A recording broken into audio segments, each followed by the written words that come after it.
Perhaps we need some outside universal threat to make us recognize this common bound. I occasionally think how quickly our differences worldwide would vanish if we were facing an alien threat from outside this world.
Good evening and welcome to the Friday night edition of Spaced Out Radio tonight. My name is Dave Scott.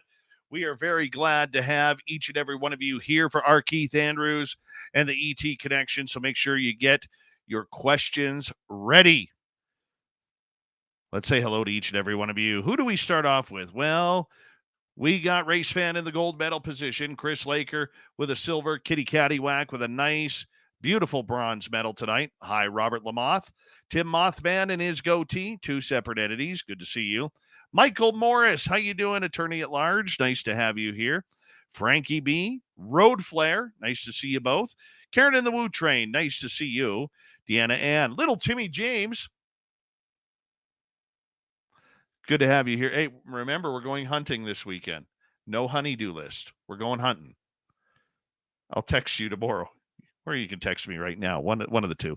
Doug Shelby is here. The Doug Shelby has arrived, so it means we can actually do this show. We haven't done a show in like a week and a half since he was last here. So I'm glad I'm here. Mel WD-40 is here lubing us up for tonight's show because you always want to go into a show nice and smooth. You don't want that rigidness. You don't want it. No, you don't want it. Never feels good. Gory Tiger, Brown Dwarf, Necessary Dialogue. How y'all doing? Hi, Melissa Nicole. Good to have you back. Stephen Finnegan is here. Stephen Finnegan will be signing autographs after the show. Line up to the left of the studio if you don't mind. To the left of the studio. And because it's early morning for him, please bring him a cup of tea. Brown Dwarf, thanks for coming on in. Hi, Nick Adkins. Necessary Dialogue. Thank you for kicking off the super chat tonight. It's a wonderful way to support what we do on this show on a nightly basis. So thank you very, very much. God, I can't even spell necessary. C-S-S-R-Y. Thank you. All right, moving on. Lightwalkers, how you doing? Number 2 in your program, starting on defense from Stockholm, Sweden. Lars Jansson. He's in Norris Trophy contention this year. Cat's Tongue, nice to have you here. Operation Shutdown, Stargazer, Resonate. Kurt W75 is here. Kurt W75 will be signing autographs after the show as well. Line up to the right of the studio, if you don't mind. To the right of the studio. Hi, Kimberly Burgess. Pam Harris. Flat 6. Nice to see you all. Jay Truthseeker. Good to have you here. Jeff Steve Garvey. He'll hit a home run for you. Good morning, Major Lee. Nice to see you.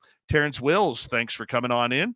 As we continue on with our roll call. There's Eternity Eternal. Give him a wave. He always waves back. Richard Minnick, nice to see you. Super Crazy, JSCO. Cielo Azul, welcome to SOR chat. Wolverine, nice to see you. As we continue on with our roll call, there's Scott Taylor. How you doing? Willard, I will get to that question in just a little bit here. Thank you for coming on in. And who's next here? Let's turn that down. Algaray over on Twitch, 500 push-ups. 12 cups of coffee, all to get ready for R Keith Andrews. The guy is jacked. Moving on. Oob to Joe's Maine. You've got tacos. Marty Burback. Joey Glow. Nice to see you both. And the lovely and talented Kira. There she is. Careful, guys. Kira's showing off a little ankle tonight. Yep, showing off a little ankle. Be careful. Get the radio side going. Kira's totally rolling her eyes at me right now. Hello and welcome to the radio and podcast side of Spaced Out Radio tonight. My name is Dave Scott, and we got R Keith Andrews of the ET Connection.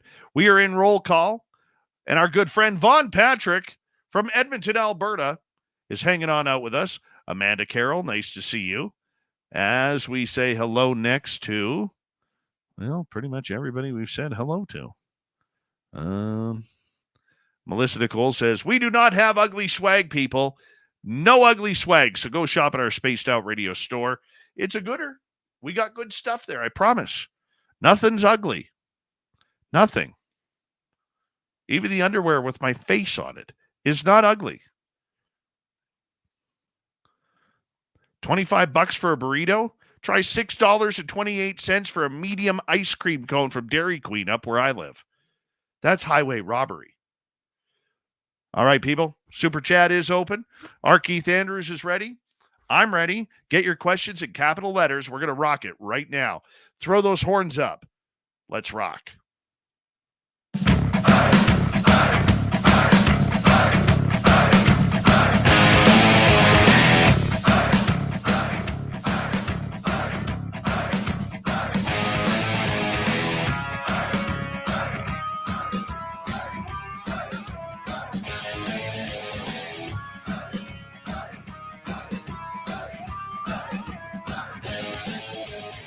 From the mountains of central British Columbia to you listening around the world, this, my friends, is Spaced Out Radio. I am your host, Dave Scott, sitting in the captain's chair of SOR headquarters. We welcome you to tonight's show on our terrestrial affiliates around North America, digitally on every major podcast network. Our website is spacedoutradio.com. We have a plethora of features for you.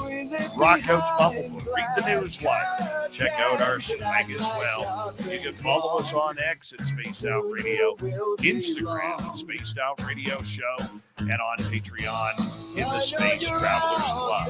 Tonight's show is brought to you by Chive Charities.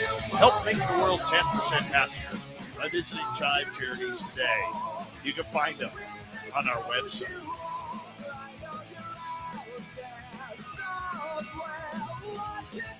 We're going to have a power show of fun tonight.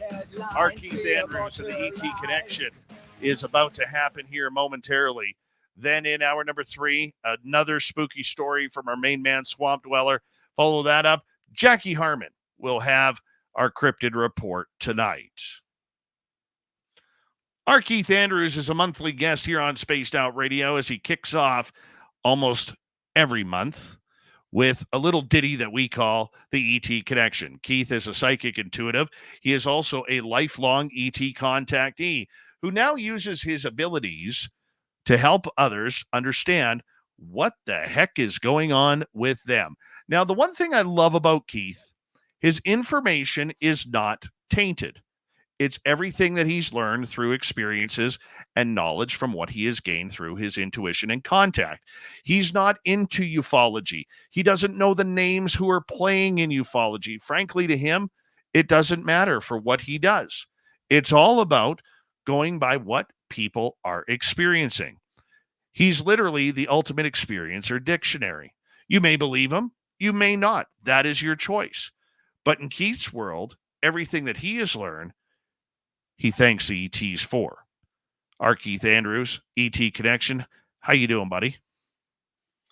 I'm still keeping out of trouble. Ain't been caught not in trouble.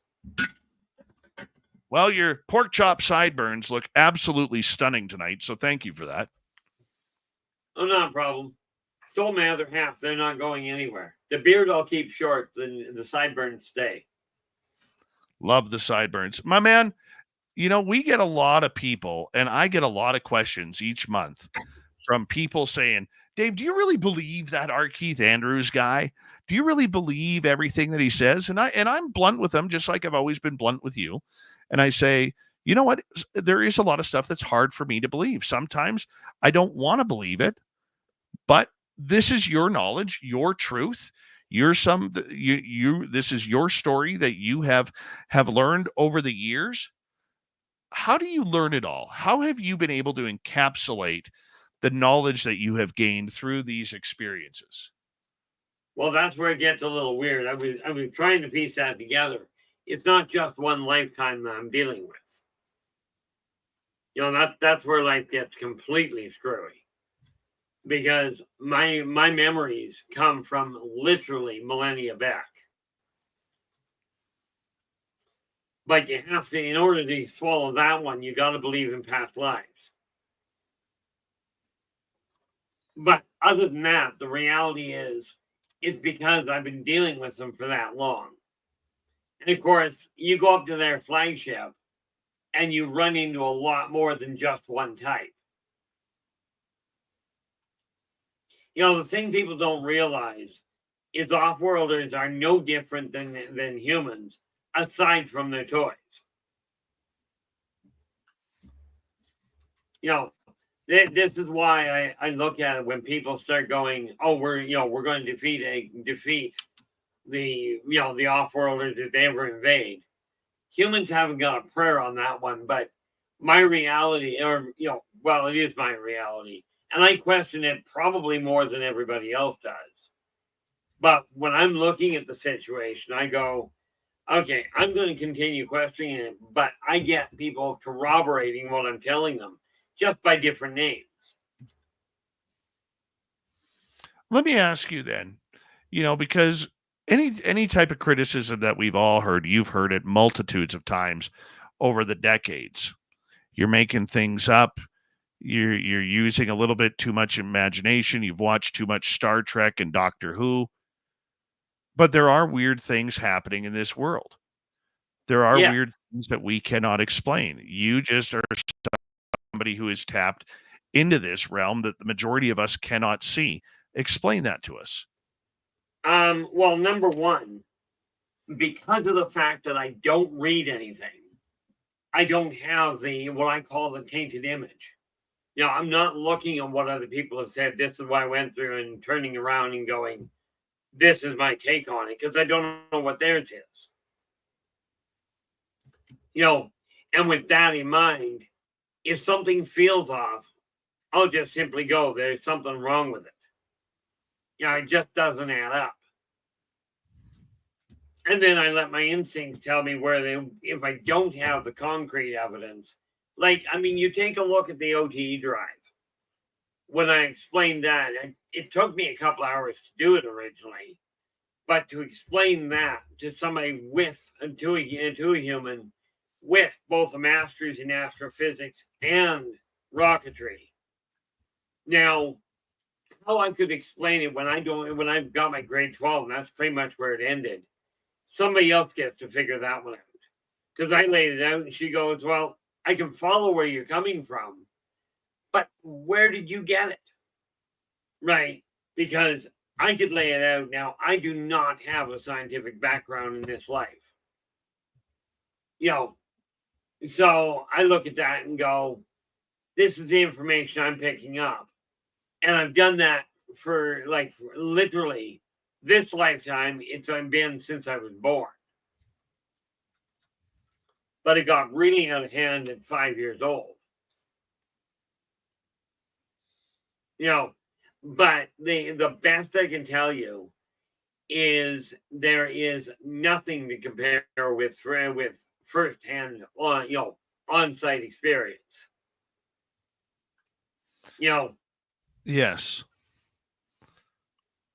When you look at everything that you've gone through and you've now been able to help counsel people for it, why do you think you are such a great candidate to help those who are in need of answers? Why did you bestow this upon yourself?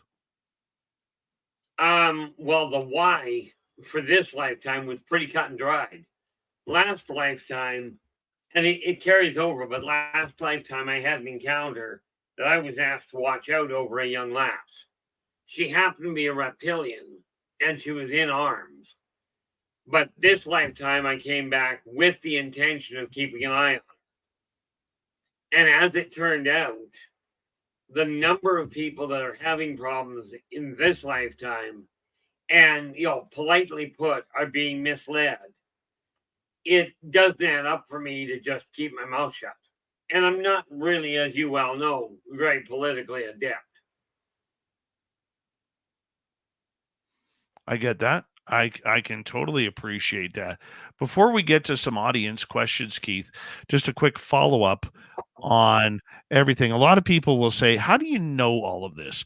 Where did you get the information from? Because it sounds so unbelievable. Where did it come from for you? Face-to-face and hands-on experience.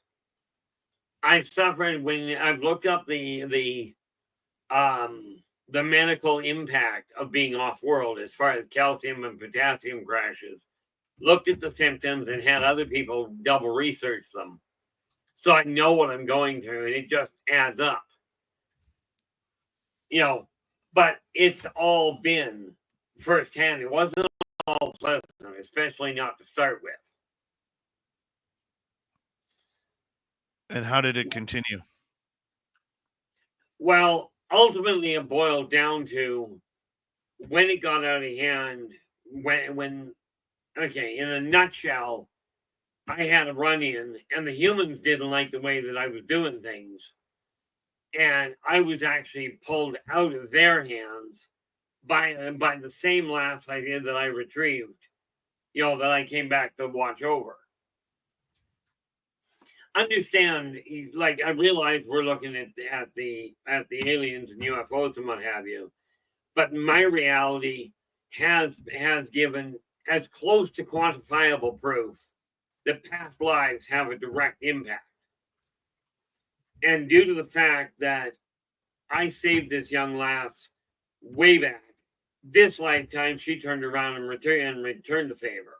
Once we connected, that was when things shifted from being just standard, annoying, frightening abductions, just like many people have had. It was at that point that all of a sudden I had a friend in, shall we say, high places, and everything shifted. Interesting. Very interesting.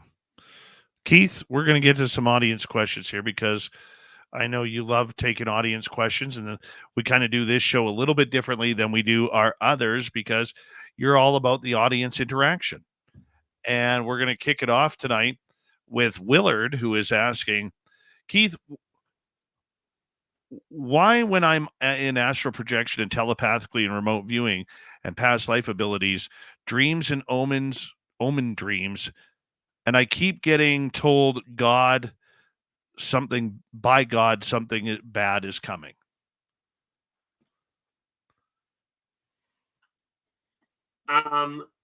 There could be a number of reasons for that, but the real question I've got is, are you getting any kind of input as to what said bad is, even a feel?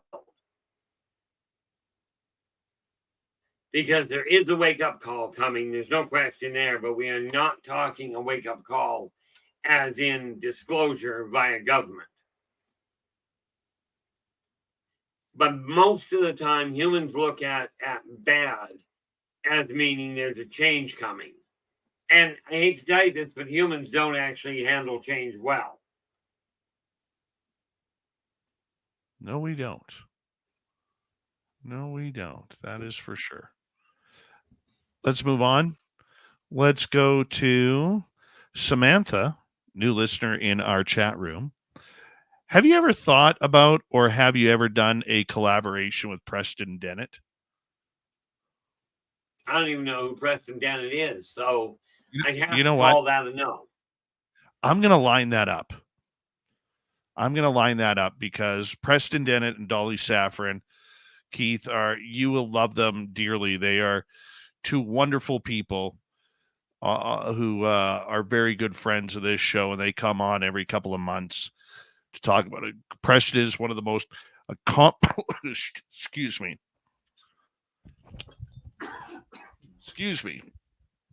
one of the most accomplished UFO researchers and alien contact researchers out there. And he's got books that have been spread all around the world. Guy's incredible.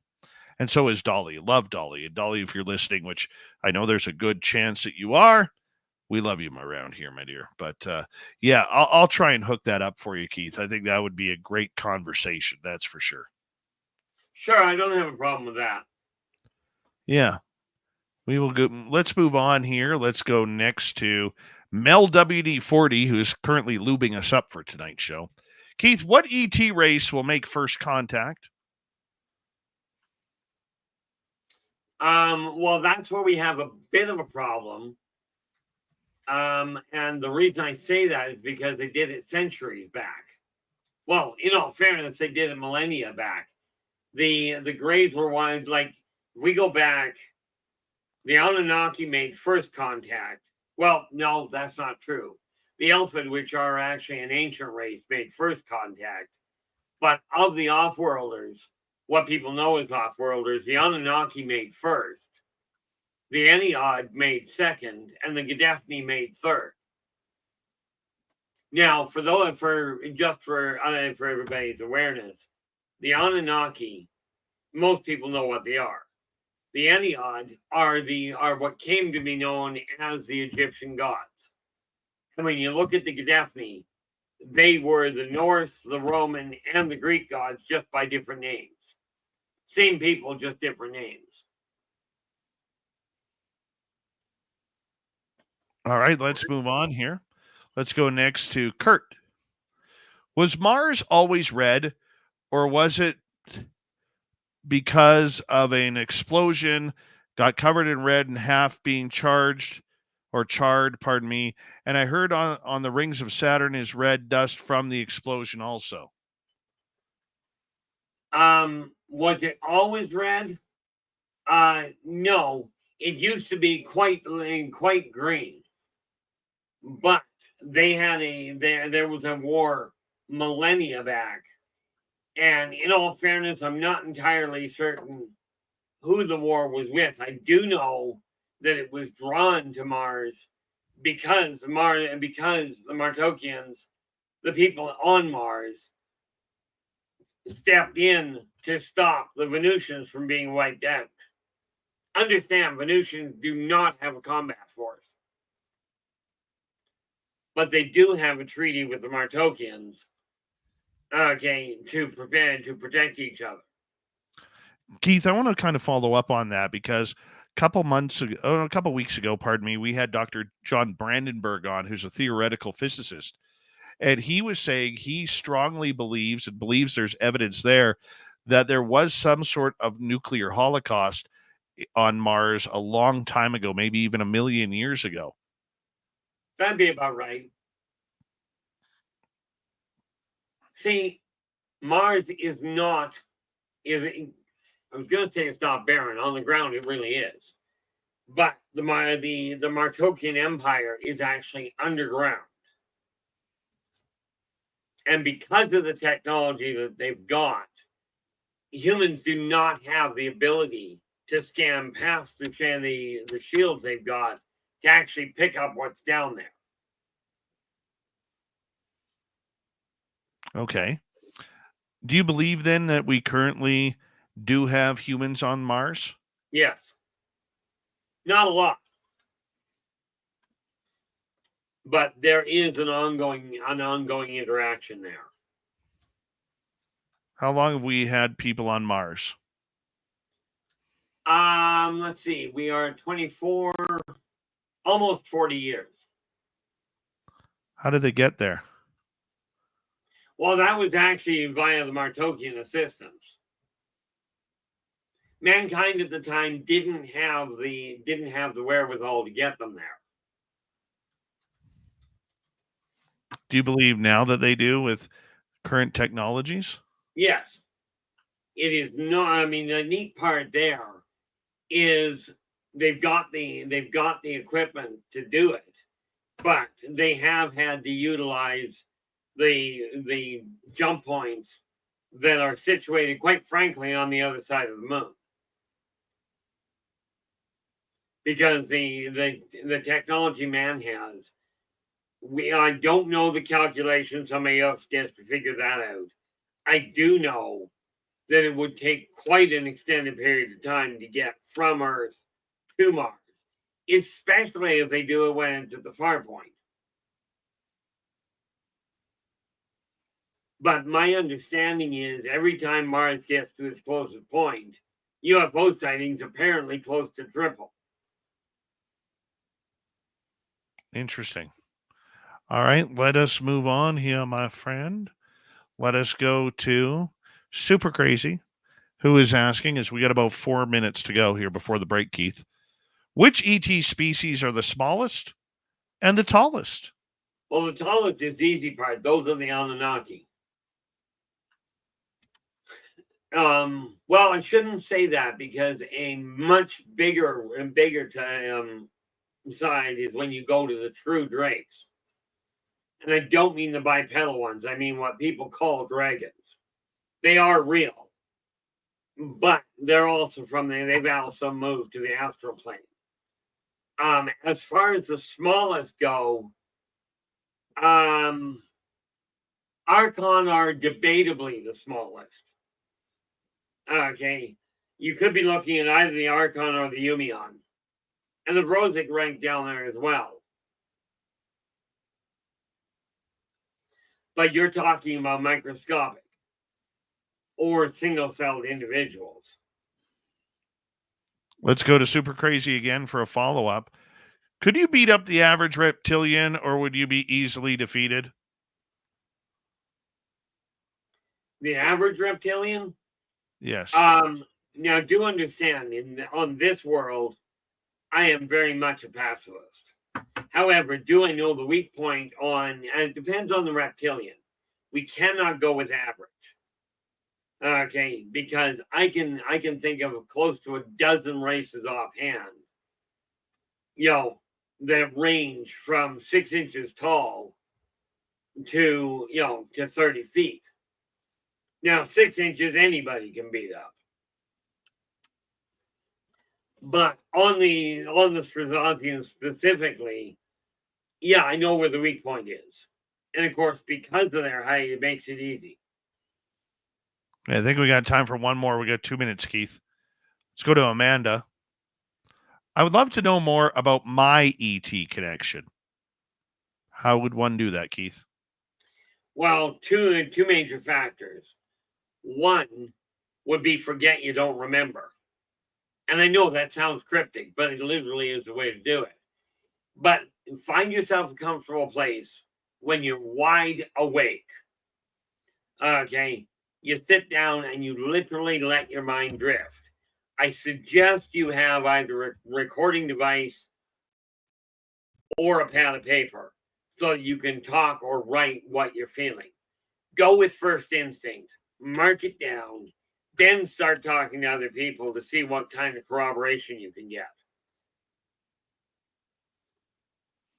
The first thing you look at is what the major, because you will remember major events.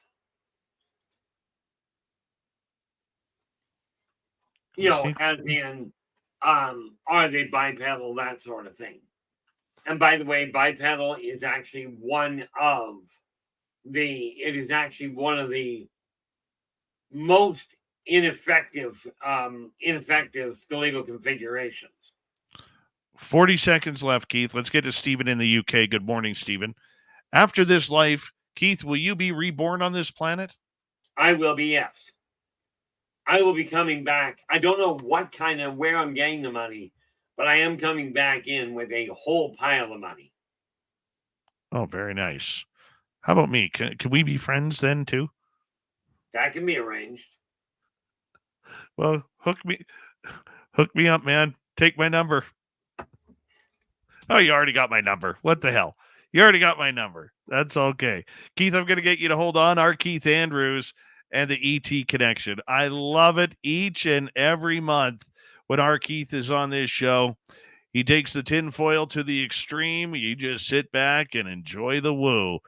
If you have any ET questions and you're in our chat room, please put them in capital letters. We will get them to Keith, hopefully by the end of his segment on this show in 90 minutes' time. The ET Connection with R Keith Andrews continues on Spaced Out Radio right after this.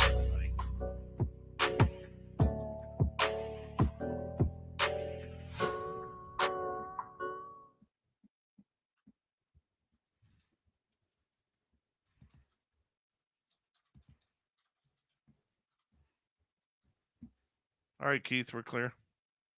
Okie doke.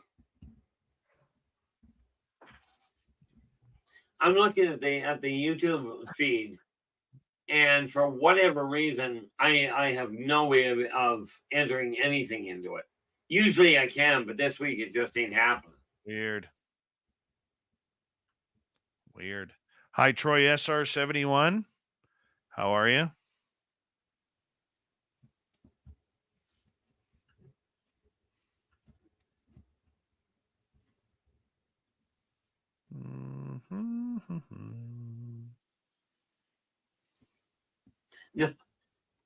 No, it's funny. I question my own sanity all the time.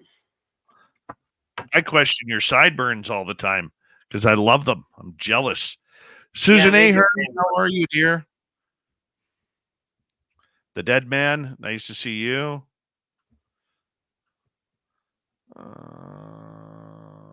Let's go here. I'm just collecting questions right now, Keith.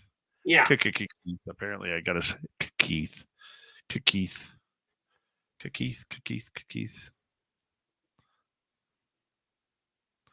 Willard, if you don't mind, please keep your comments in lowercase, questions only in uppercase, please.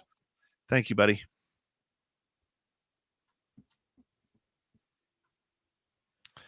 I get screwed up really easy. Tracy Johnson, how you doing?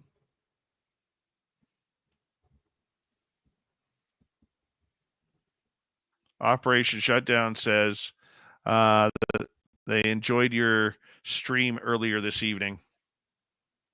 Oh, thank you very much. Appreciate it.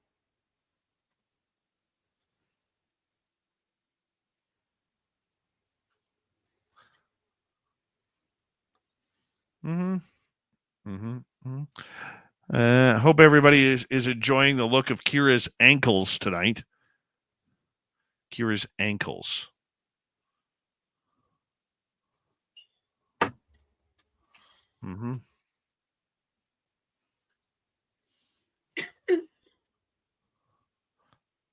That was painful.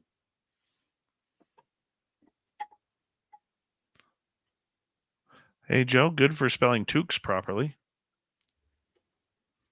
Tim James. Let me tell you what a jerk Tim James was today.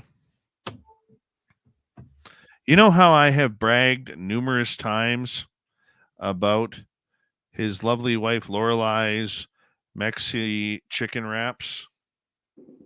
Yep. Yeah. This is what I got. Look at this. Just what have you ever seen a bigger jerk than that about to eat that thing?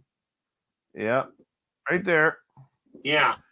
And then he sends me this one as I sent him an angry face. And then he sends me this one of him actually chewing the damn thing. I'm like, you jerk, eating a good Mexi wrap just like that when I don't have a Mexi wrap. Yeah.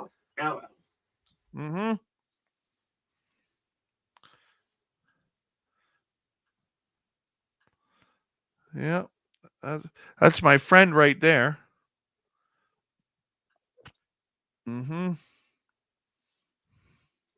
Thanks, Tim.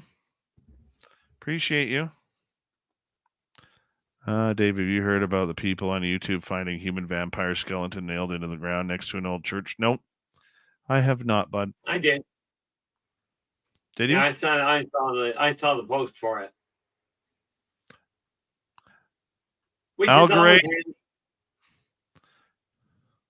Al Gray on Twitch. That's right. Little Timmy James took it way too far. Way too far. That's right. Hi, gorgeous Amber Dawn Glover. If you ever get a chance to see Amber's profile on Facebook. She is an incredible model in the most unique places like farmyards. Whoever her photographer is absolutely incredible. Absolutely incredible. Yeah. Yeah. It's amazing. I think we got about 30 seconds here, Keither. Yeah, it's not a problem. Thank you to our lonely super chat tonight. Necessary dialogue. Very much appreciate your love and support. Necessary. It's a great way to support what we do on this show on a nightly basis. Applesauce? What kind of apple are you? I'm just curious. Here we go.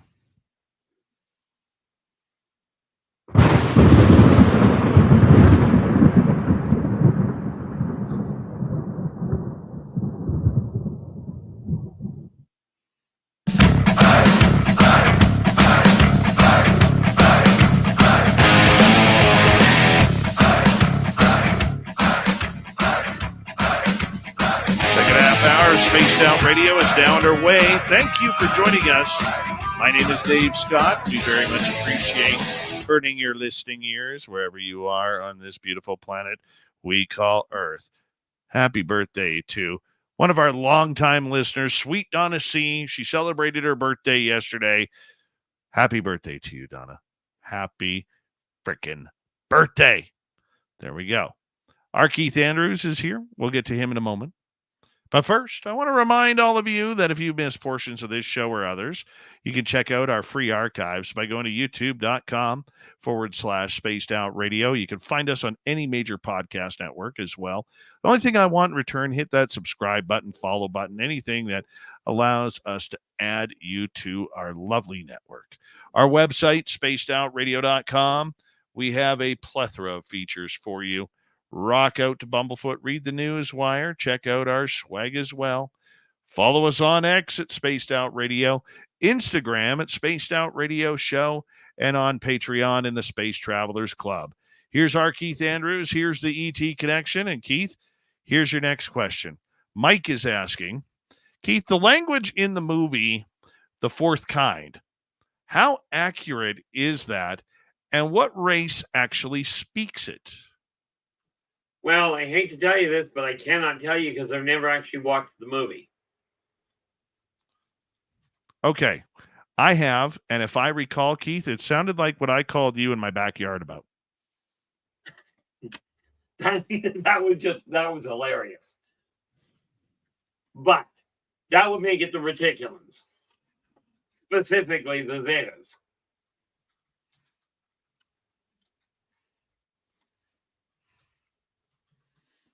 How do they understand us?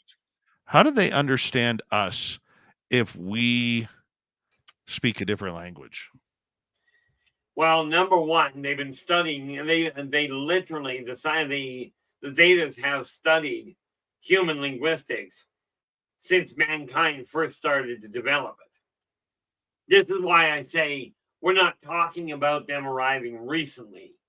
They were here way before mankind really even got its feet on the ground.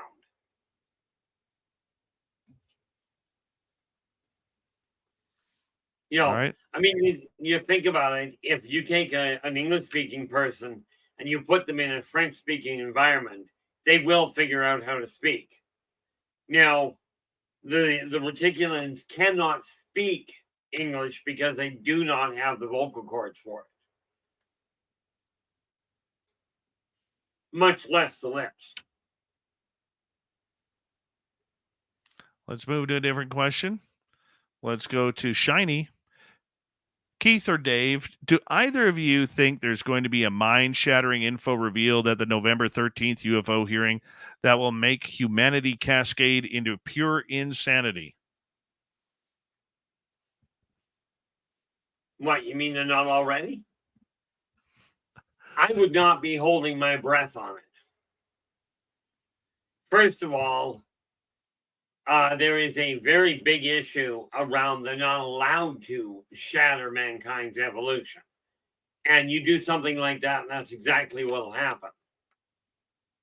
Man, you got to remember, mankind has evolved with certain parameters in that they've been taught, and most of them are the way that are the backbone of how society is evolving. Now, you all of a sudden make some sort of massive, here we are. All of a sudden, everything you've been taught collapses and society will go into a tailspin.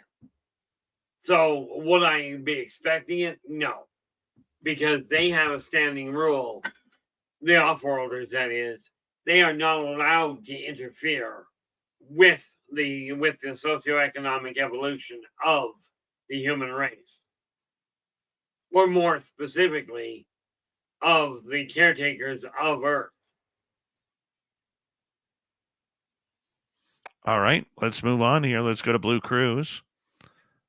Oh, I should answer that question as well. Pardon me. I think that there will be nothing happening.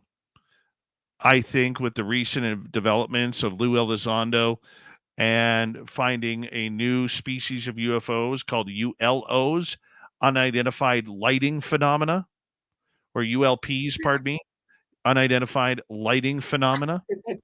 I think that it is really up in the air about the credibility of everybody right now who is playing this game. Remember, they want to control disclosure because a controlled disclosure allows people and billionaire businesses to play a game that we like to call around here disclosure for dollars. There are billions upon billions of dollars in ET technology that these companies want to get their hands on before it hits the mass public. They want to keep it for defense contracts. They want to keep it to keep humanity down. And for those who may be listening to this for the first time, say, oh, that's just a bunch of crap. That is conspiracy theory. Look it up. Look who the players are. There's a reason why a gentleman named Peter Thiel, who is the co-founder of PayPal, best friends with Elon Musk.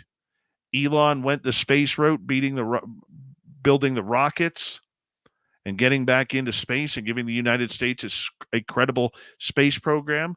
What is Peter Thiel doing? He's doing defense contracts and now funding a UFO research group called Enigma Labs to the tune of $7 million. Is disclosure happening? No. We are still in a confirmation mode. The aliens haven't announced they're coming yet, even though I do believe the why now part of that question is the aliens told us and gave us a date. But I don't think that date is for another 10 years. 10 years going in 2025. That's my thought. Your thoughts, Keith? I suspect very strong. Number one, we'll start with the issue of, are there a bunch of companies trying to capitalize on off-world technology? Absolutely. I do not believe that there will be any sort of major release or major announcement from the off-worlders within the decade. I'd be surprised if they do it within the next 50 years. It's more likely to be closer to 100. But you got to remember, roughly speaking, you're looking at about, from what I gather, somewhere between 62 and 65% of Americans believe the UFOs are already here, which means disclosure's already happened. We just haven't got the government or the religious people stepping up and saying, yeah, it's real. Which, frankly, I don't see why we got to wait for them.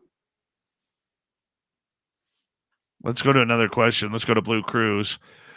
Do the aliens, ETs, ever discuss the status of locating, disabling, and removing the amnesia, reincarnation, soul trap machines throughout the multiverse? Number one, there are, as far as I'm aware, the whole concept of soul trap, there is a technique where you can disassemble a soul, but holding it in one place, the technology doesn't exist because it doesn't work on the same vibratory rate. So are they looking to eliminate soul trap machines?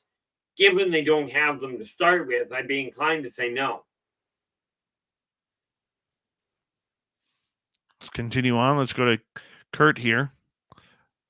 Did Barack Obama really walk through a time portal? We all know Obama isn't his real name, just like Bush Sr. knows. Also the Masons and Dick Cheney. Well, it depends on what you call a time portal. If you're asking, did he come back in time? Absolutely not. Did he come forward? I wouldn't bet my life on it. And as for it not being his real name, well, that's not an overly big shock. All right, let's go to Vaughn in Edmonton, who is asking, Keith, are Lemurians inhabiting the interior area of Mount Shasta, and is it a portal for multiple beings and cryptids? Number one, some do have access to it. Are they inhabiting it?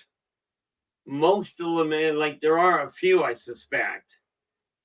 Mount Shasta is a lot more complicated to get into than you might think. But are there a number of different beings that are in the what you call inner Earth or Middle Earth, not Middle Earth, Hollow Earth? The answer is yeah. Mount Shasta is suspected as one of the access points. The reality is I'm not dumb enough to say, and for a lot of reasons, to say, yeah, there's absolutely an access point there. But are they on the planet? The answer is yes. All right, let's move on here. And let's go to Mike. Bigfoot Dogman always reported coming out of or into UFOs. If true, what planet or galaxy do they come from? And why are they dropped off here? Well, that's where we run into a little problem. The only way I can look at the issue of them going into or coming out of would be the same reason that humans do, and that would be from an abduction, from an experiential or experimental purpose. As far as what planet, this is where Dave and I get into a debate. Well, short-lived. We've agreed to disagree. My experience is Bigfoot and all its subsidiary cousins, except the Aura, which aren't Bigfoot, aren't from another world. They evolved here. Now, the Aura do come from another world and look almost identical to Bigfoot, with a whole lot more of a volatile approach.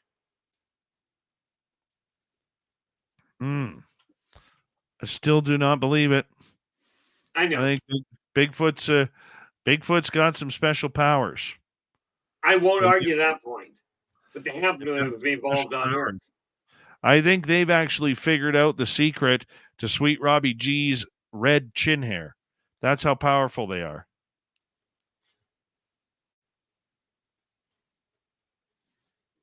Well, that's just a genetic thing. And yeah, I wouldn't debate.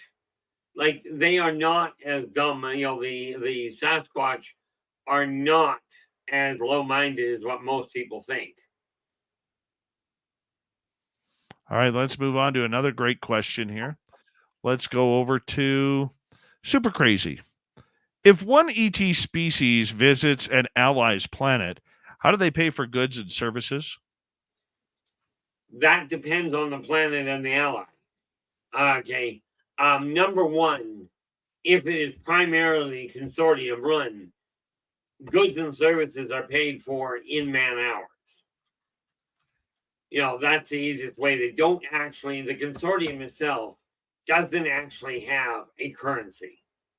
Various different planets, various different species in their own worlds do. But many of them have adopted the idea of man hour wages. I.e., if the average time to cook a meal is 1 man hour, okay, then you want to buy one, you put in a man hour in the way of cleaning or whatever else. It's an exchange of energy, not an exchange of currency as humans know it. I mean, you got to remember, currency is going, and this is the one benefit of mankind going digital. It's going to be a major problem getting currency off the planet. But the sheer magnitude of the cost would be debilitating. What about the power of gold as currency? Number one, gold is valuable to humans. It's not the best conductor. Silver? Nope. I cannot even begin to tell you the name. I can tell you, I saw a recent periodic table of elements that is being taught right now. Mankind has 118. I've seen a periodic table with 250. And rest assured, gold is not the best one.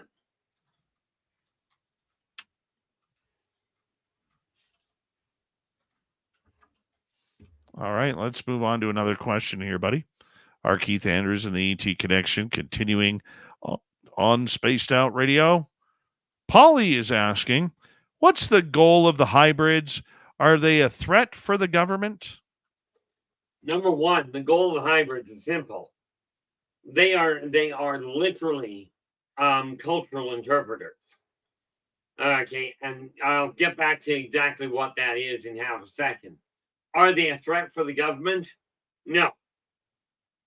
They really aren't. A cultural interpreter, amongst geneticists, they already know that culture is passed on through the triple helix, through the genetic superstructure of humans, and for that matter, the other races on the planet.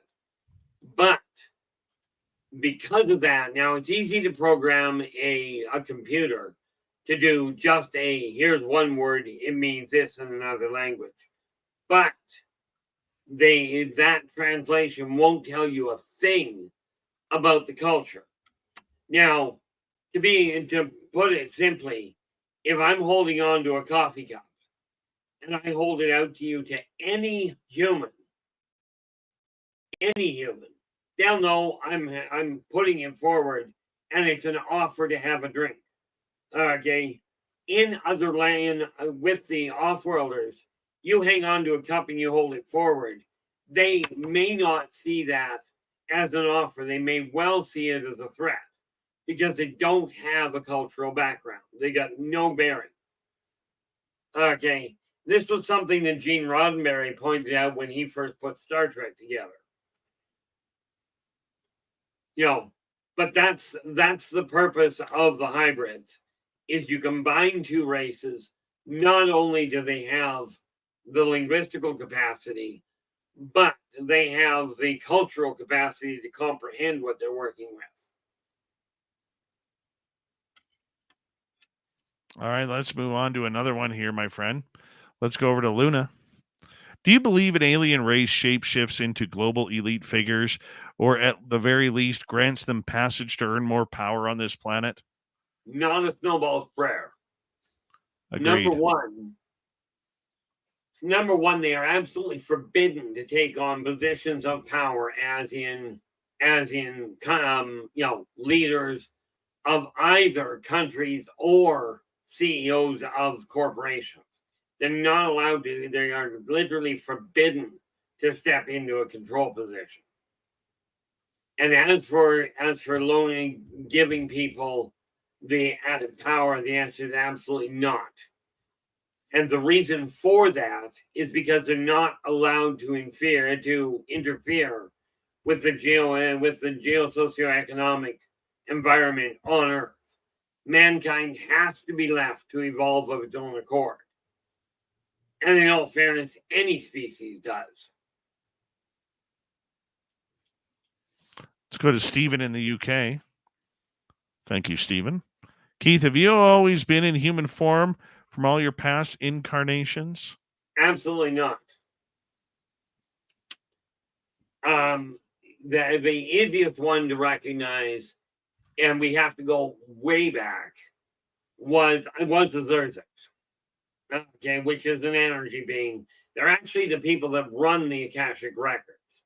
They're also one of the few races that literally have survived one incarnation of reality to the next, which is why they handle the Akashic records. But yeah, in the length of time I've been here, the number of different species that I've been is, well, let's put it this way. I've had, I couldn't even begin to tell you how many past lives, but most races I've given a shot at, including that of a Caboran. Caboran, by the way, every Caboran is a planet. We're standing on one or sitting, but every planet is not necessarily a Caboran. All right, let's continue on. Let's go to Paramarv. So we got about 4 minutes to break time, Keith. Do the aliens ever share with you information about upcoming events, Earth events, natural disasters, political, etc.? If so, are you allowed to share this info with human government? Number one, aside from the Caboran, who you know is Mother Earth, Gaia, Mother Nature, there's a number of things you guys call it. She introduced herself to me centuries back, well, quite frankly, billions of years ago, as Esau. Now, she passes on a lot of information, as do many of the ancient races, but the off-worlders, no. As far as am I allowed to pass it on to governments? Certainly, because I'm not actually, they don't give me information about political interaction at all. Okay, because it's got nothing to do with anything to speak of. That's your guys' problem.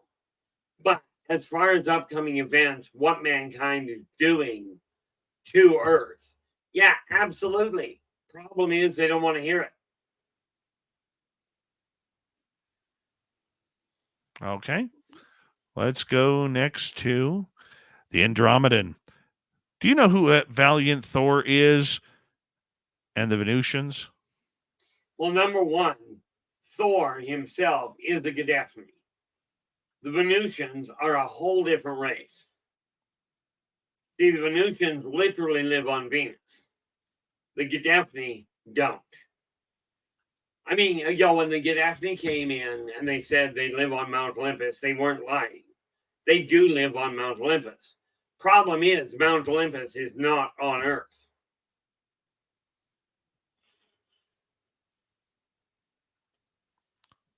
J Truth Seeker is asking, when you eventually reincarnate again, where would you reincarnate to? And would you be a guy again or change over to be a woman? Oh, I certainly won't change over to be a woman. Nothing against women by any stretch, but I've got no interest in being in that kind of a body. That being said, I honestly don't know. I do know wherever I am, wherever I come in, I will arrange to come into money. How they get it, whether it's legal or not, I don't know. But I do know what I'm going to deal with. I do know what I'm going to do with it once I get it. What are you going to do? Oh, I will use it to literally turn things around and become the philanthropist that I personally am anyway. I just don't have the money to make it work right. Not this lifetime. But there is so much that can be done with the, if the billionaires would actually let go of the idea that the Egyptians used to have, okay, and realize that the stuff you've got here, you're not taking with you. If they would turn around and equalize the planet, as far as the economic dispersion, this planet would evolve so much faster on a technological level and on a health level than what it's doing right now. Because, you think about it, it's easier to work on scientific evolution if you're not ducking bullets and bombs. Do you think? I'm just, this is just the logic side of things. All right, Keith. I think we're going to wait for the rest of the questions until we get there. And You know what? Jackie is getting pretty sick here, so we might need you to stick for hour 3. I know you'll be good for that if we have to make that call. Yeah, I won't have a problem. I've got the energy tonight. Yeah, your sideburns have given you extra charge. That's for sure. I can tell that right off the bat here. Just the way it is. And I'll tell you, we got about 40 questions built up for you tonight. So we're going to continue on with R Keith Andrews and the ET Connection right after this on Spaced Out Radio. This is Spaced Out Radio with host Dave Scott.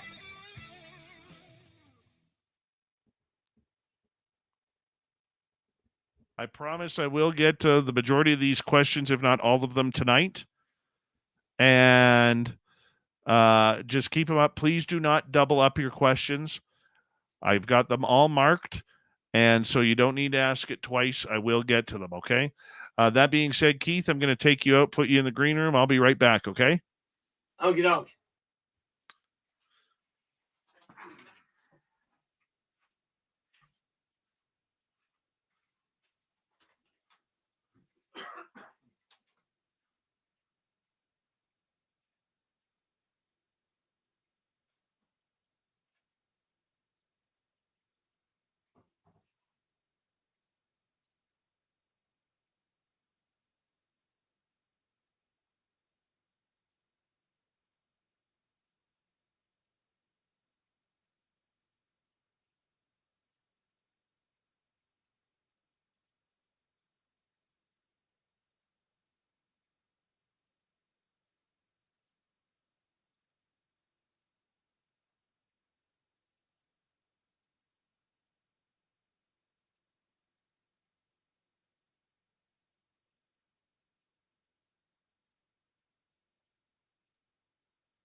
All right, Keith.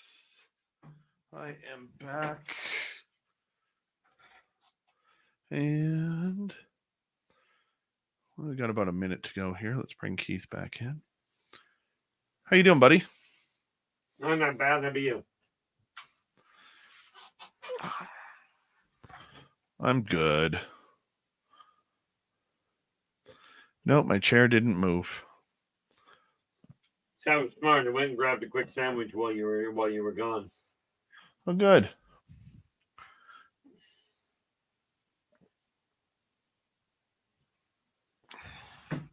Thank you to our super chatters tonight. Necessary Dialogue, Gregory, Von Patrick, Sweet Donna C, and Stephen. Really appreciate the love and support. You guys are awesome. Thank you very much. And don't forget, shop at our Spaced Out Radio store. We do not have ugly swag, people. No ugly swag. So make sure you check it on out.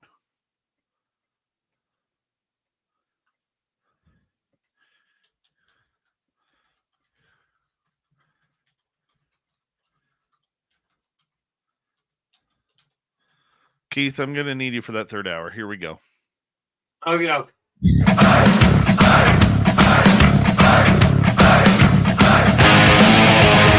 Here comes the second hour of Spaced Out Radio tonight. My name is Dave Scott. We always agree that this is an awesome show that Keith is on ETs and aliens. All right. Hello to everyone listening in on our terrestrial affiliates around North America, digitally on every major podcast network. Our website, spacedoutradio.com. We have a plethora of features for you. Rock out to Bumblefoot, read the news wire, check out our swag as well. Follow us on X at Spaced Out Radio, Instagram at Spaced Out Radio Show, and on Patreon in the Space Travelers Club. The Desert Clam has set the password for tonight in the SOR Space Travelers Club. Martokian. Martokian is your password. Use it wisely, Space Travelers, as the Clam sets the password each and every night right here on Spaced Out Radio. R Keith Andrews and the ET Connection continues right now as Keith is taking audience questions all night long. We're going to go to the distance with Keith tonight as Jackie Harmon, our cryptid reporter, is out due to illness. By the way, Keith, it's snowing like anything right now. Well, as the saying goes, better there than here. Yes. Yeah. And you know what? It's dry snow. You know, dry snow. Fun. That's so much better than the wet stuff. Yeah, and it sticks around. And it's not even cold outside. So, you know, that's this type of snow that is going to, lay the foundation for a long winter, my friend. We're going to start off with Kira here. Are the ETs using time bending to manipulate our timeline to help us or hinder us? Neither. You don't bend time. First and foremost, the moment you start playing with the time fabric, if you're changing the whole flow, you'll tear reality apart. This is why they don't deal with it. Now, can you travel forward in time? Certainly, but they don't actually manipulate the timeline. That is, in simplest terms, a great story for science fiction and science fantasy writers, and virtually totally useless where it comes to reality, at least from everything I've ever seen. You don't think that they use the time bending to travel here, like through wormholes or anything like that? Wormholes are not time bending, and wormholes they do use.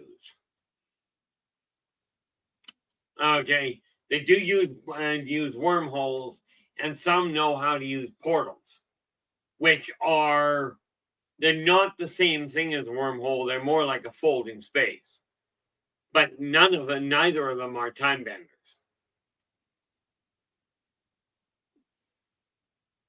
The closest anything has to a time bending ability is the ability to make somebody think the time is traveling at a different rate. But it's literally slowing down perceptions. It's in like the neural relays. it's not actually affecting the time stream.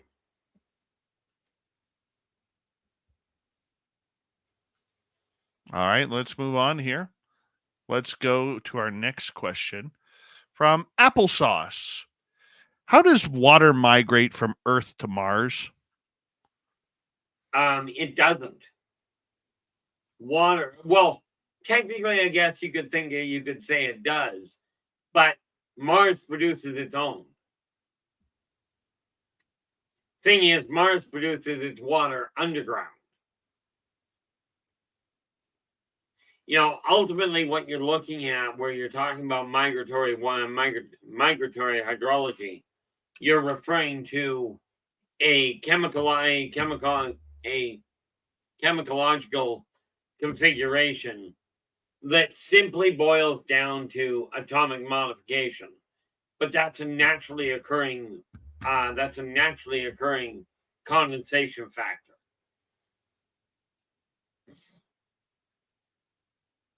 But Earth has its water supply, Mars has its.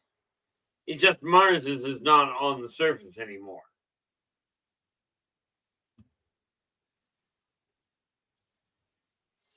All right, let's move on.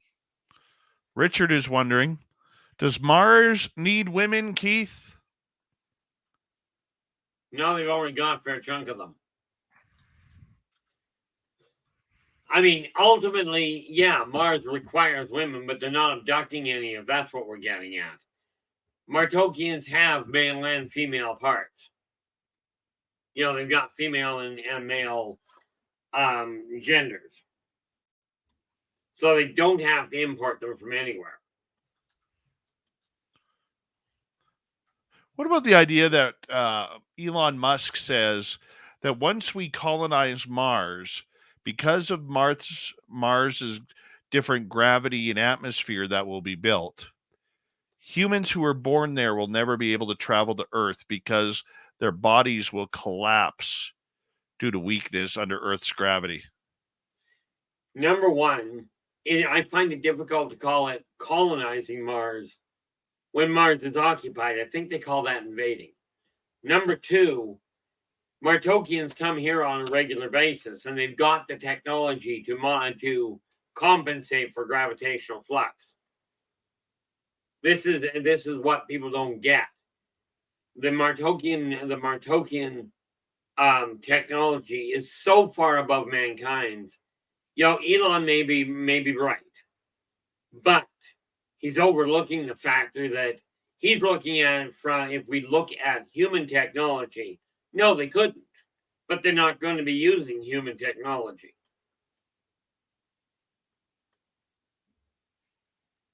You see, the Martokians are here anyway, and they come in on quite a regular basis. All right. Let's go over to who's next here. Sierra. Who were the giants? Were the Nephilim aliens? How did the giants have sex with humans when they were literally giants? Well, number one, they didn't. But the giants are what we know as Anunnaki. The Nephilim literally means gods. And anybody, if you yourself, you know, were to take a Bic lighter and go to the Congolesian jungle and hold the lighter in your hand, go hocus pocus, flick your Bic, and produce fire, you are now a god, or by that definition, you are now Nephilim to the Congolesian pygmies. But people that make the claim, oh, I'm a natural half-breed Anunnaki or a half-breed giant, doesn't happen physically, as you pointed out. Physically, it's not possible.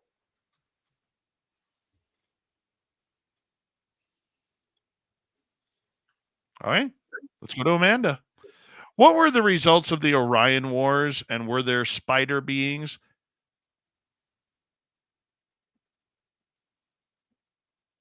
I'm looking at that word. Number one, the result of the Orion War was they eventually came back. They eventually got things balanced out and unified the clans. Or more to the point, the conglomerates. As far as the spider beings, you are looking at not the Talon. Give me half a second because I'm pulling a blank on the name. I know who we're talking about. Oh, the Taurians. Or more to the point, the Tolians. And were they there? Certainly. Although the Tolians and the Talon were both in that war, but they weren't technically part of the Orion Wars. They just happened to be another war taking place in the same area.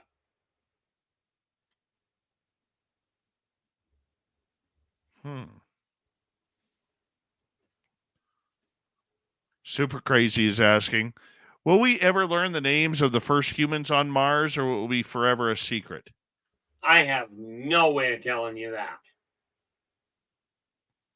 I wouldn't be holding my breath to figure it out if I were you. Okay.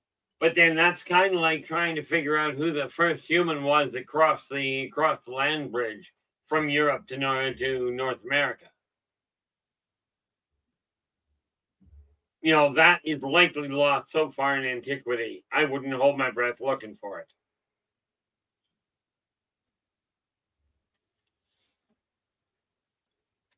All right, let's continue on here.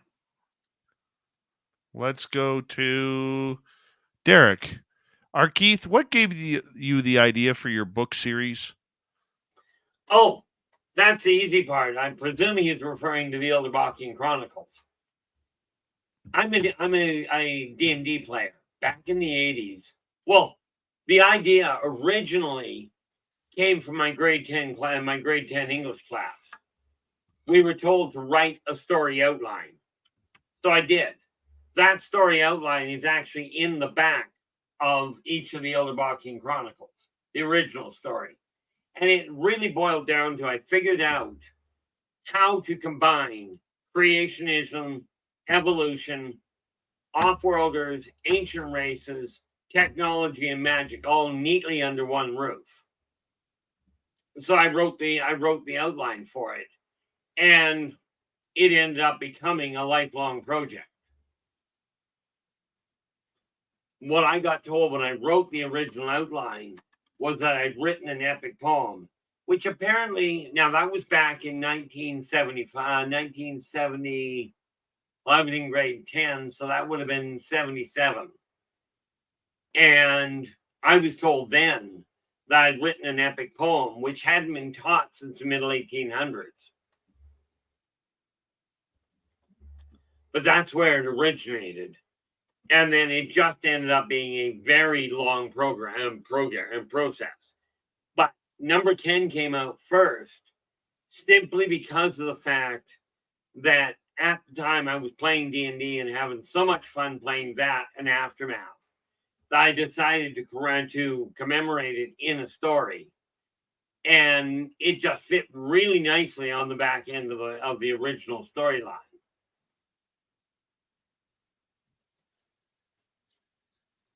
You know, that ultimately is where it came from. Let's go to Paramarv. Aside from aliens, have you ever interacted with Sasquatch, Dogman, Fae, etc.? Sasquatch, the answer is definitively yes. Dogman, I'm still trying to figure out exactly what they are, but I suspect that those are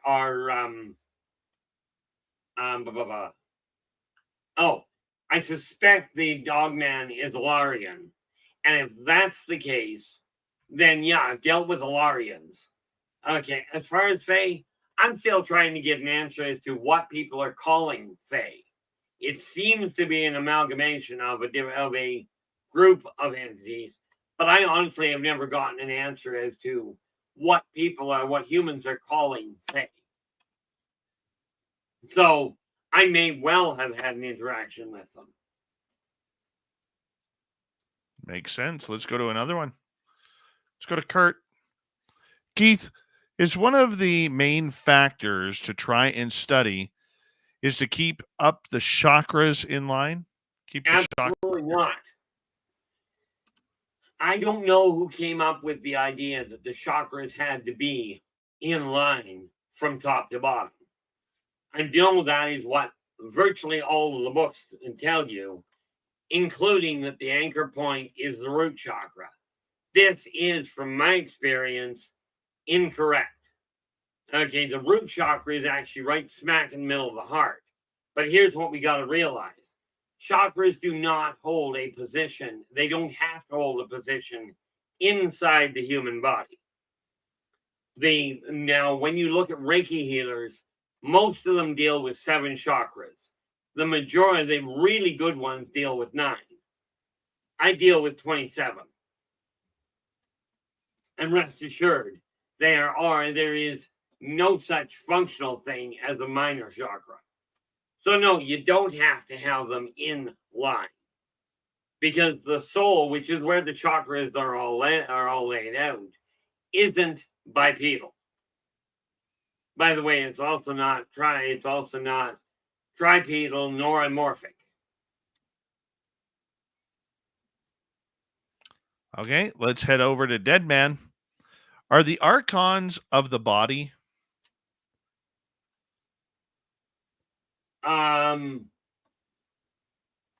Archons start off essentially as what you would call a virus, but there's a whole pattern that they use. Eventually, they end up off-world, and they become planet eaters. Like, they get to that size over time. But are they of the body? It depends on what body you're referring to, but they do start off as a microbe inside a corporeal host. Not always human. Stephen in the UK is asking, do Sasquatch have an alliance with any species of alien, as they are often sighted exiting craft or being seen together? That I'm aware of, no. Now, the Aura, on the other hand, have a lot of interaction, and I would lay odds that most of what people are seeing come off, that they presume are Sasquatch, I suspect, are Aura, which look almost identical, but are a whole lot more volatile.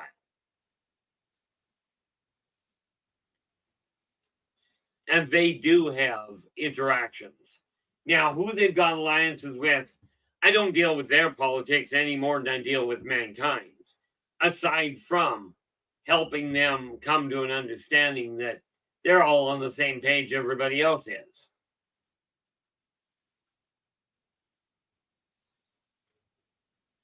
But ultimately, that's where because the Sasquatch themselves, from my experience, are not, if they're going on to ships, okay, they're going on for the same reason humans do.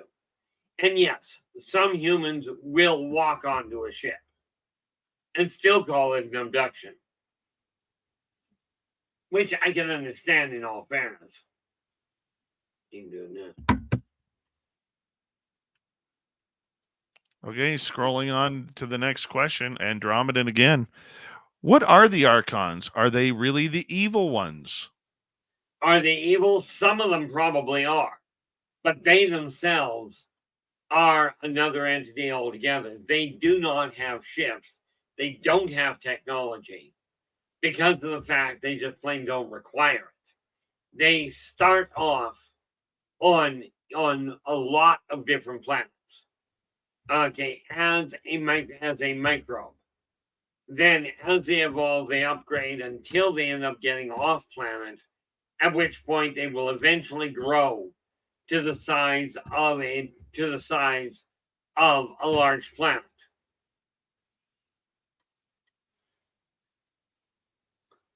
So I mean, they do have, by the way, they've got 3 stages.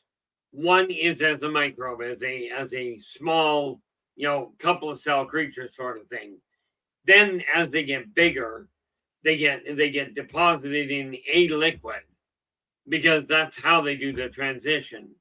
Eventually they develop their own legs.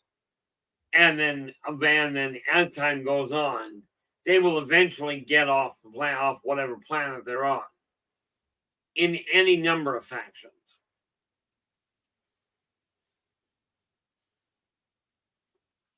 But All are right. they evil?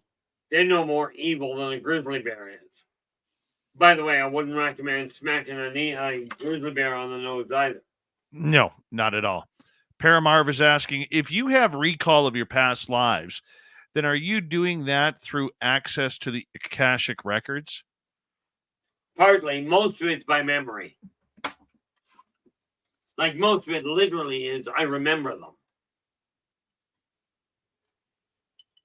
Do I have access to the Akashic records? The answer is yes. The weird part about that is everybody has access to, they've got permission to have access to their own Akashic records. Some people have figured out how to get to access other people's Akashic records, but there are absolute rules involved there. Okay, like for instance, I'm not permitted to go in and take a look at Jane Doe's Akashic records without her explicit request. And it's not a question of going up and passing some sort of a card like humans use, like a security clearance. The Zerziks will know that you're not allowed, that you're not allowed in there. Now, part of my issue is I was a hub controller. I was a Zerziks hub controller millennia back. Okay. Well, millennia back. If you take a look at the Big Bang Theory, most people have heard of it. Okay, now the way it was shown to me, I refer to it as a flip. Okay, well, I spent 6 flips as a Zerziks hub director. Well, 3 as a hub director, 1 simply as an information maneuver. And they basically a postman. But I decided to do something a little different. Net result, I ended up with a promotion and a whole lot of problems. I've never been one to, I get bored. But ultimately that's how I do it. Most of my past lives I actually remember. I've documented, I think, 18, maybe 20 of them at this point, and I keep adding more to it. As a matter of fact, I just had one added to it between my early 1800s time as a Irish fisherman and my last life coming in as an American. Well, we'll call it a war vet. I was, let's just say, not a nice individual when I got here. All right. We got under a minute to go here. Let's try and sneak one more in here, Keith. Sure. Stephen is asking, Keith, will you have clear memories of Dave and your time on SOR? At this point, I do not know.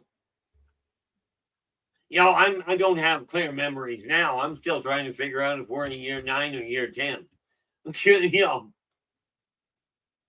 But I really won't know until I get a look at what I got to come in with. I may. Well, I hope you do. Oh, it'd suck if you don't, but I was just a fad in your alien life. Hurt my feelings that way.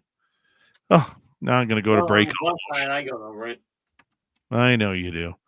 But R Keith Andrews of the ET Connection. We are halfway through tonight's show. We're going to continue for the next half with Keith as well. This is Spaced Out Radio. Stay tuned.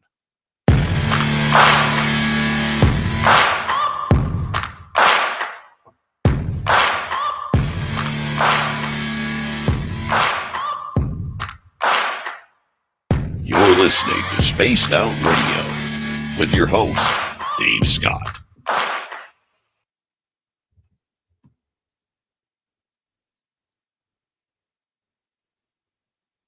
All right, Keith. Hello. We're clear. Okay, doke. Not exactly going very far.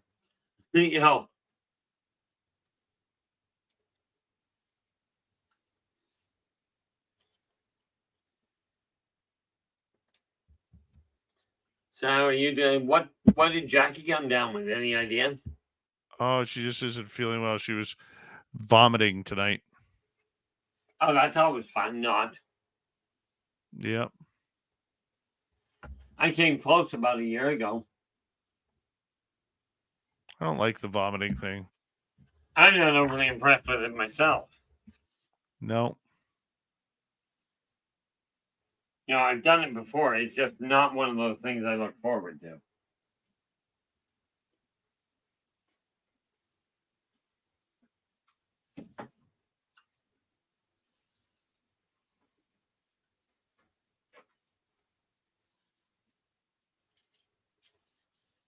All right.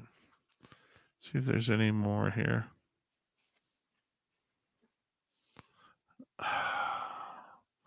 Sweet Robbie G, that is a very, very rude question. Keith, is hockey a real sport? Ask for Dave. Unlike that silly little basketball thing where the guys could only play like 10 minutes a quarter, okay? Because that's all they can last for. It's ridiculous.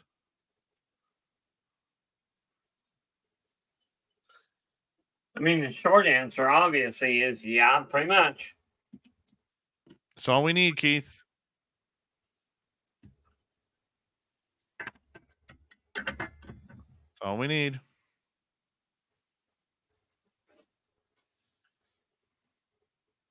Yeah, I get a kick out of it. I'm probably one of the few Canadians that looks at hockey and goes, not interested. You know, I'm going to tell you right now, with some of Rob G's questions already in the chat room, I'm embarrassed that I ever invited him to meet you. Yeah. Yep. Embarrassed.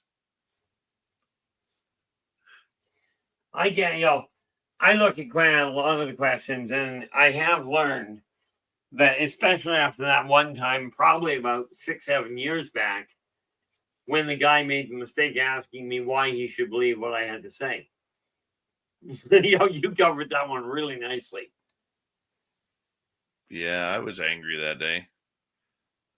Oh, yeah, that's fine, Robbie G. That's fine. Anytime we can get R Keith Andrews on, we do it. In the studio. Welcome to SOR chat. How you doing? We're just on a radio break right now.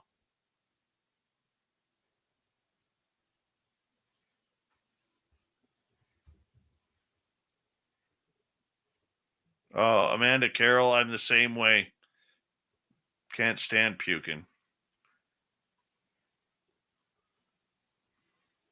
Oob to Joe's Main, you've got aliens.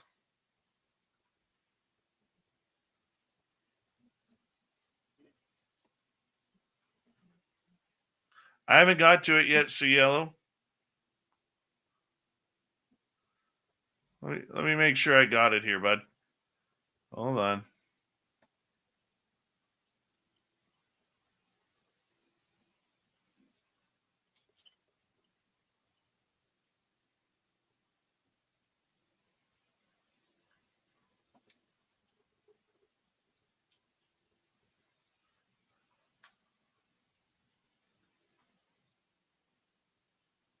No, Cielo, I don't see your question. Repost it, and I'll make sure that we get it in the run.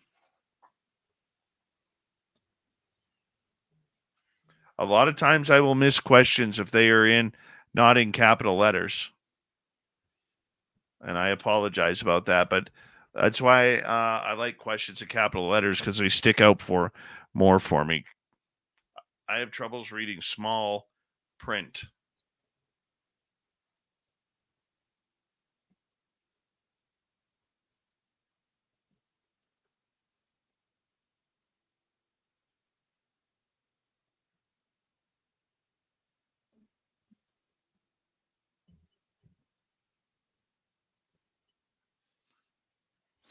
I'll just retype it and I'll get it out on there for you.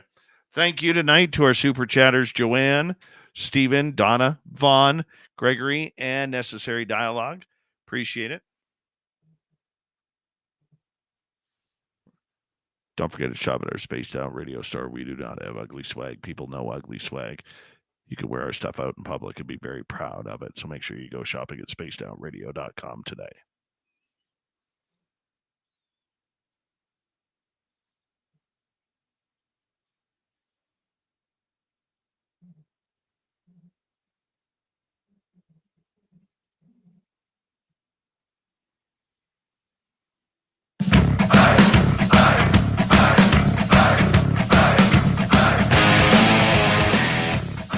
The second half of Spaced Out Radio tonight.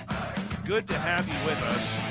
My name is Dave Scott. We very much appreciate earning your listening ears wherever you are on this beautiful planet we call Earth. Reminder to all of you that if you miss portions of this show or others, you can always check out our free archives by going to youtube.com/Spaced Out Radio. Do old Davey the favor. Hit that subscribe button. Our website, spacedoutradio.com. We have a plethora of features for you. Rock out to Bumblefoot. Read the Newswire. Check out our swag as well.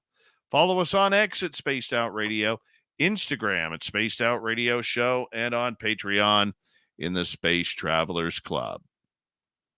R Keith Andrews of the ET Connection. We fire it back up right now with audience questions as Keith is here for his monthly visit to talk all things aliens. Keith, welcome back.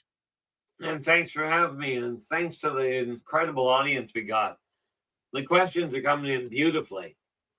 Big shout out to one of our regular listeners, Derek. It's his birthday today. So happy birthday, Derek. Oh, yeah, that's definitely a happy birthday. Let's go to Riley Ron. Happy birthday. Riley Ron is asking Keith to kick off this segment. What if Keith himself is a reptilian? Well, number one, that one, I've never, I'm not about to go back and have anybody test it. I can tell you my system does not run normal. You take a look at what we do know. My healing rate is something absolutely bizarre. And I got about 40 pounds of excess bone. But I don't have osteoporosis. Also don't have arthritis. So, there's a lot of things that my system is a little screwy. But am I going to go down that rabbit hole? No. I already dealt with the MyLabs. I don't want to go back and talk to them again. The last time it didn't work out all that well for me.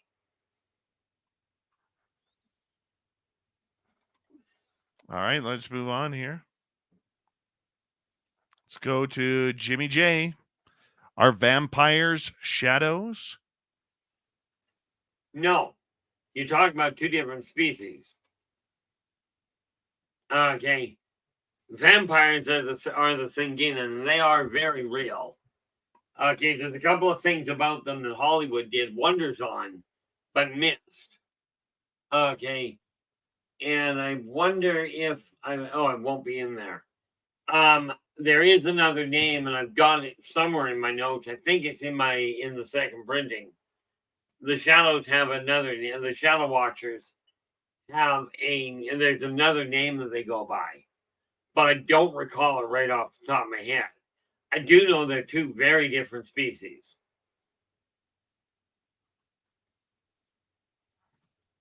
Let's continue on. Let's go to space. What is your opinion of the Anunnaki?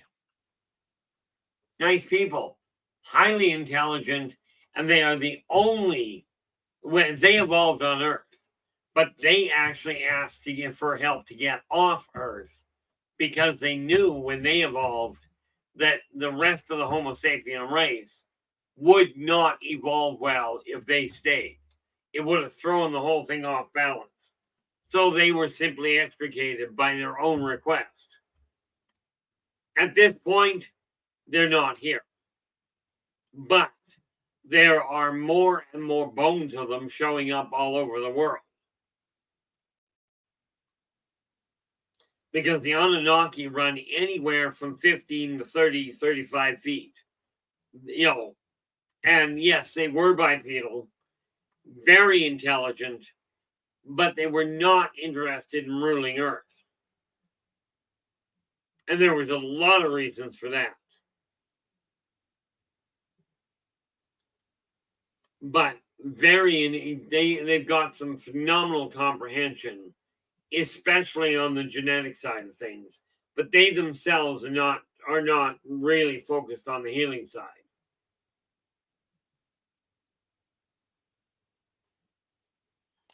Let's go on.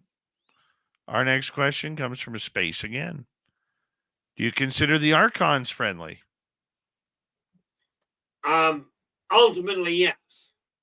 Okay, but I will warn you, they're friendly, but they will eat an occupied planet if they require it. You know, when they're microns, they've got a whole different set of rules.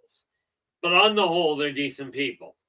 You just have to realize Archons will take over the higher functions of a corporeal being as they evolve. They wire themselves right in. But that's how they maneuver, and then they just blend in. So if you're looking at a human that is being, if you will, piloted by an Archon, you won't notice a difference.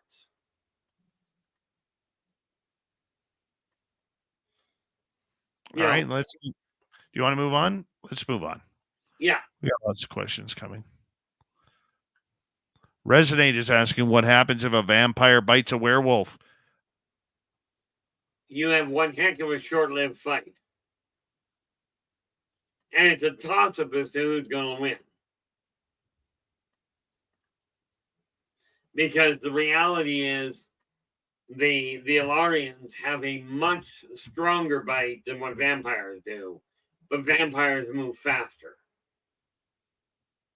See, an Ilarian, if it bites hold of a vampire's arm, it can take the arm right off.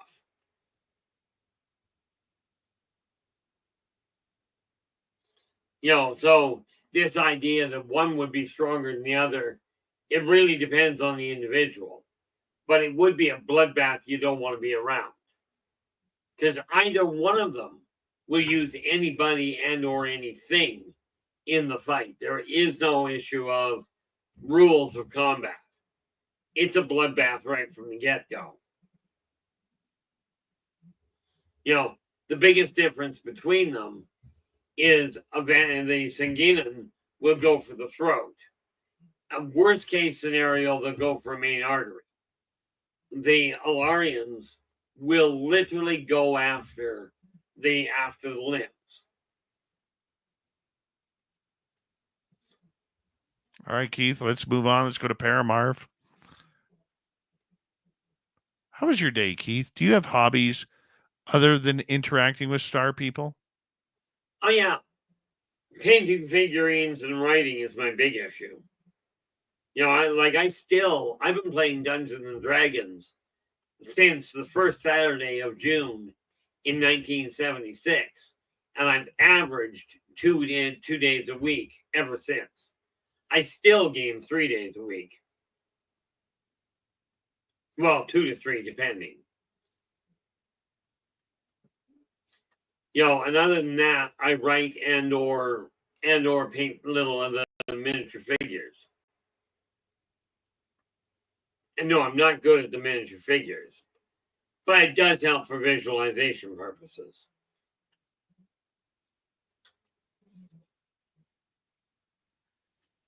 But that's pretty much where my hobby ends. 2 questions coming from Necessary Dialogue.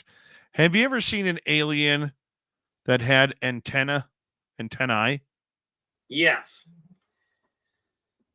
I've seen a number of them. And I will tell you, and I forget the name offhand, but I know I've got it written down. I just can't pull it up on the computer right now. But what Star Trek called the Andorians are real.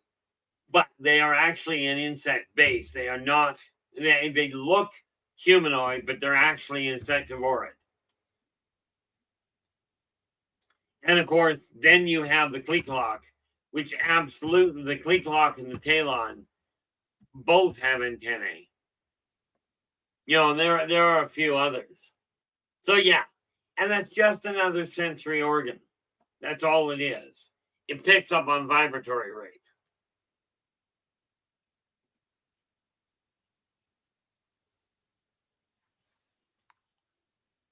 Second question from Necessary. Why do ETs hate loud sounds? Depends on the ET. Okay, but the reason is simple. The ones that have a problem with loud sounds are the ones that actually have enhanced hearing. That's where it becomes the big issue.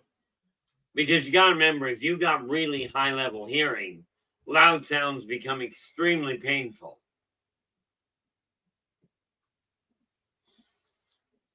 But that would be the only reason for it. Let's go to Art over on LinkedIn. Can extraterrestrials move their planet from one star system to another? That depends on the ET. Normally, the answer is no. Okay, but if you look at the Anunnaki, they are in a ship the size of a planet, and it travels all over the place. But on the whole, no. A planet goes into a planetary orbit, and ultimately, they are on the planet. They're stuck there. The planet stays where it is. Because if you think about the ramifications of it, of moving a planet, when you start looking at the gravitational fields, you're going to have absolute chaos. Not to mention the destruction of entire solar systems. All right, we'll continue on with audience questions. Let's go to Shiny. Keith, is there a specific area on Earth where vampires live, and do they attack humans on sight? Well, two factors. One, usually remote locations, where there isn't a whole lot of traffic, but on the whole, they still live in what you would call inner Earth or hollow Earth. Okay, and then they surface. Yes, they will hunt humans, but I will warn you, they don't hunt them just, oh, there's a human, let's attack it. They are hunters. Okay, they go after people they literally go after people that are, if you will, convenient. Okay, so yeah, you can bet they will go after the homeless, campers. And campers is another easy one. People that are not right smack in the middle of a city where they're going to get seen. Because you got to remember, humans frown on people, on people draining somebody's blood. They definitely have a bit of a problem. Let's continue on. Hard to believe we still got about 40 questions in the hopper, Keith. Well, on the plus side, we've still got an hour. Yeah. Super Crazy is asking, which species want to destroy us, and are we safe from them? At this point, there's a couple that would like to, but the safety guards that are in place right now preclude that as a concern. Now, the Zeron would love to, but we are already working on negotiations with them to help them understand this is a bad idea. But you got to understand, the Zeron are they firmly believe that bionomes should be wiped out. The problem is their leaders are going, let's wipe out all bionomes. And we're sitting there going, guys, you use biological evolution as a template for your own evolution. Wiping them out does not work in your favor. The younger ones we are starting to get through to, but the elder ones are still having troubles. In case you hadn't noticed, even with today's world, older people seem to have a lot of trouble changing direction. Younger ones tend to be a little bit more adaptive. Luna is asking, any truth to CERN opening portals that summon aliens, and those aliens gave us AI in a treaty to allow them to build a secret base on Earth? I would have to ask if the person that started putting that out wanted a shovel or if a backhoe was more appropriate. Nice. Well, I was trying to be polite. Like, the reality is AI, what people are calling AI, is an advanced program, but it's not AI, thankfully. Number two, humans are responsible for their own computer evolution. Still, in my opinion, rather short-sighted. Like, the idea was great, but where they've gone now, they are literally programming computers that are wiping out people's creative capacity. But no, this is not so the off-worlders can get onto Earth. If the off-worlders, in fact, desired to move on to Earth, they just do so, and mankind wouldn't have a prayer of even slowing them down. Thankfully, that's not what their agenda is.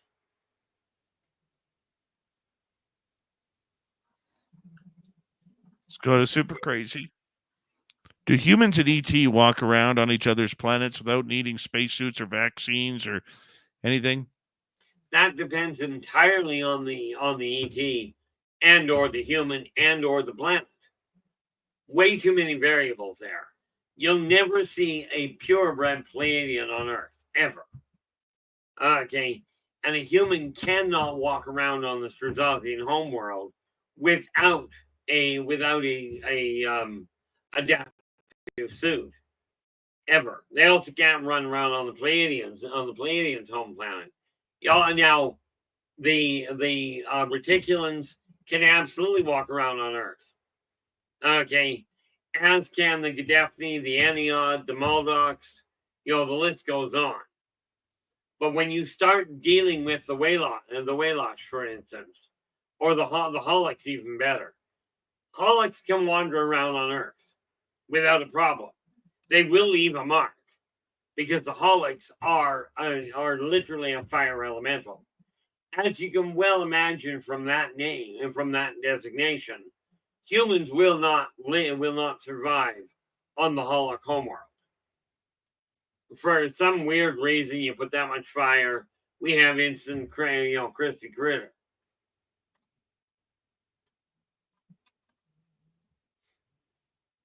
So it really does depend.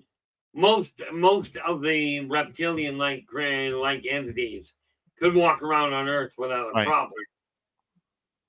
All right, Keith, let's go to the birthday boy. Okie doke. Derek here.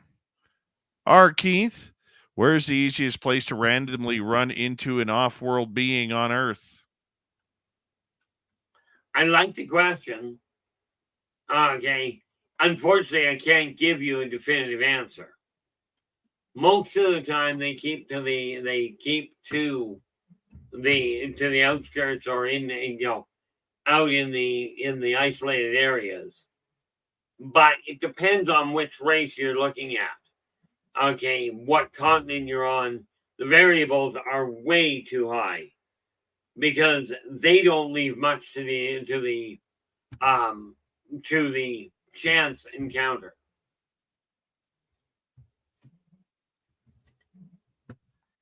That's the biggest problem we have. It's the same idea of whether or not, how you can draw one to you.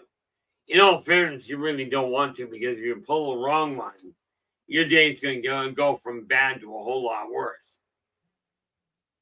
Very true. All right, Keith, let's go to Paramarv. You said that you've been on their craft. Have they ever taken you underwater or to inner Earth? Yes, to both questions. Okay. There is an entire, and I forget the name right off the top of my head, but what we'll call for the moment, the Sea Alphid, live at the bottom of the Marianas Trench. Okay. I've been there. I've been to a number of other locations, and Hollow Earth, or Inner Earth, if you will, it's a fantastic place, but it is not populated by a whole pile of humans, whole pile of other things, and there are some humans that live there. Okay. Usually they are people that have gone, I'm no longer interested in being anywhere on Earth as far as amongst people go. Right. But there's a whole different set of rules you got to learn. Because society on the different planets, like on the Strazazian homeworld, it really is a bit of an issue. There are places you cannot go without somebody because you can't get the door open. I mean, you got to remember, we are dealing with a situation where, we're dealing with a situation where the Strazazians are from a very high G gravity. Okay. Much more importantly, they have sandstorms that'll strip a human to the bone in a heartbeat. Because you got to remember, Strazazians grow their own armor. That is very true. Very true. Let's go over to Willard. Keith, you think shows like Charmed and Originals and Vampire Diaries and Supernatural tell everyone the different races on this planet, or no? Some of them do. Okay, and some of them are very well done. I will tell you, Lucas, Carpenter, I think it was Carpenter that did X-Files, and what the heck is his name? Starts with an S. Spielberg. There we go. Plus, there is another one over in Europe that know what's going on, and the creatures that the entities that they show are quite often based on the real thing. Okay, Gene Roddenberry absolutely knew what was going on.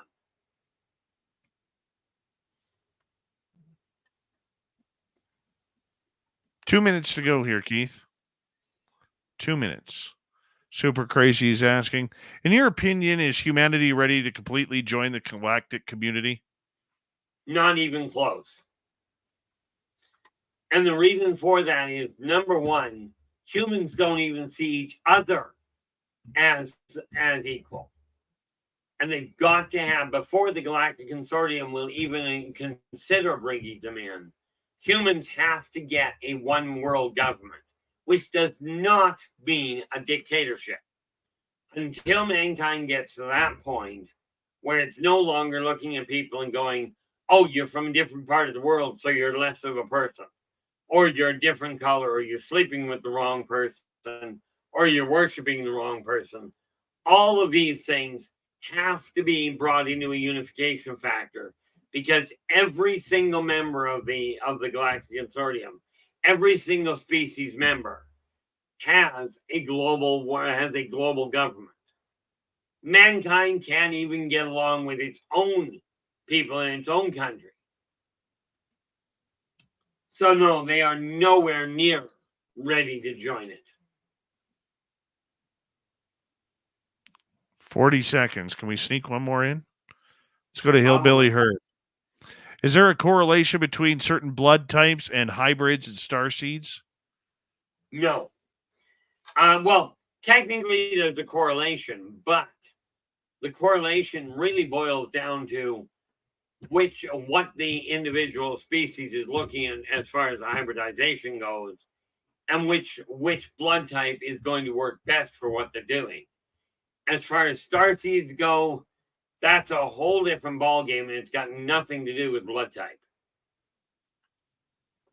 Keith, I'm going to get you to hold on there. We're going to keep on going with R Keith Andrews of the ET Connection here on Spaced Out Radio.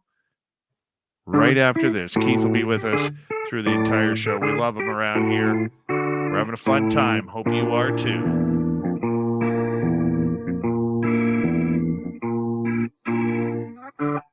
You're listening to Spaced Out Radio with your host, Dave Scott.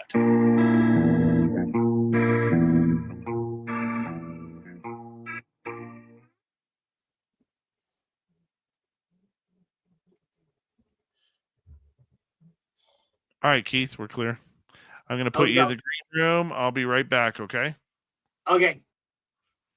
Be right back, everybody.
All right.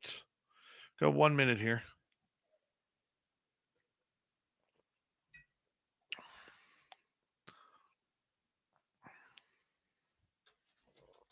Thank you tonight so much to Necessary Dialogue ×2, Stephen, Joanne, Gregory, Vaughn, and Donna for the super chats. We really appreciate the love and support, everybody. And don't forget, you can stop at our Spaced Out Radio store, our website. We do not have ugly swag, people. No ugly swag. So make sure you check it on out.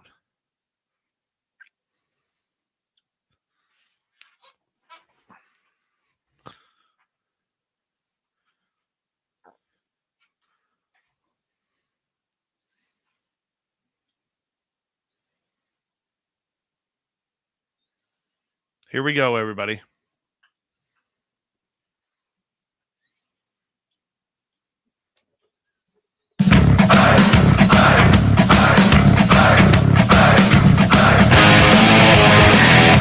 comes the third and final hour of Spaced Out Radio tonight. My name is Dave Scott. How y'all doing? Hope you're having a good night. Love it tonight with R Keith Andrews and ET Contactee. Hope you are too. Want to say hello to everyone listening in on our terrestrial affiliates around North America, digitally on every major podcast network. Our website, spacedoutradio.com. We have a plethora of features for you. Rock out to Bumblefoot, read the news wire, check out our swag as well. Follow us on X at Spaced Out Radio, Instagram at Spaced Out Radio Show, and on Patreon in the Space Travelers Club. We're just going to keep going with R Keith Andrews and the ET Connection as we are having a great time tonight with you, Keith. How you doing? Not bad at all. Still keeping it, still functional, so we're good. I do know when we get done this, I'm going to bed, but. Well, hey, why not? That's what I'll be doing too. All right, let's start off with Polly here. Do alien species choose humans according to certain features, or are we just the same for them? It very definitely varies. Whether it's features, I mean, we got to understand, depending on the alien, you could be looking at physical features. It might be a mental resonance or a hormonal impact. Might even be an auditory thing. You know, it really depends on the individual and what they're looking for the human for. Let's continue on. Dean is asking, do aliens roller skate? Some. But, you know, in fairness, roller skating is more an issue of human entertainment. You know, unless we count the Zeron, because they'll use it as a form of permanent motor. Well, not motivation, but transportation, I guess is a good way to put it.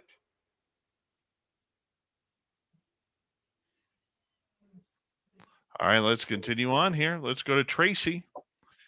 Do you know who are the aliens located at the underwater base off the coast of California at a secret mountain in Sedona, Arizona? Well, there's a couple of possibilities. I don't know for certain, but the fact they're underwater, it does limit what you're dealing with. Okay. You may be dealing with the Whalen. You might be dealing with the sea outfit. And like I said, I don't recall their actual name offhand. There's a number of other underwater races that may well be there. But yeah, there's no question there are ones in, off-world, from off-world, and ancient races like to come in.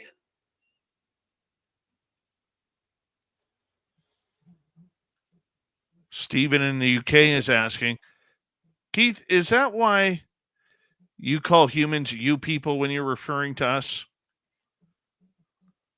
Well, the fact of the matter is, not everybody on Earth, not everybody is pure human. Therefore, by referring to you people, it encompasses everybody. You got to realize, I see humans, animals, plants, aliens, ancient races, elementals, all of them as people. Aside from different configuration and different toys, I don't see a difference in them. Clearly I can tell the difference between them, but to me, it's just people. Hopefully nobody takes offense to it, but I'm betting somebody does.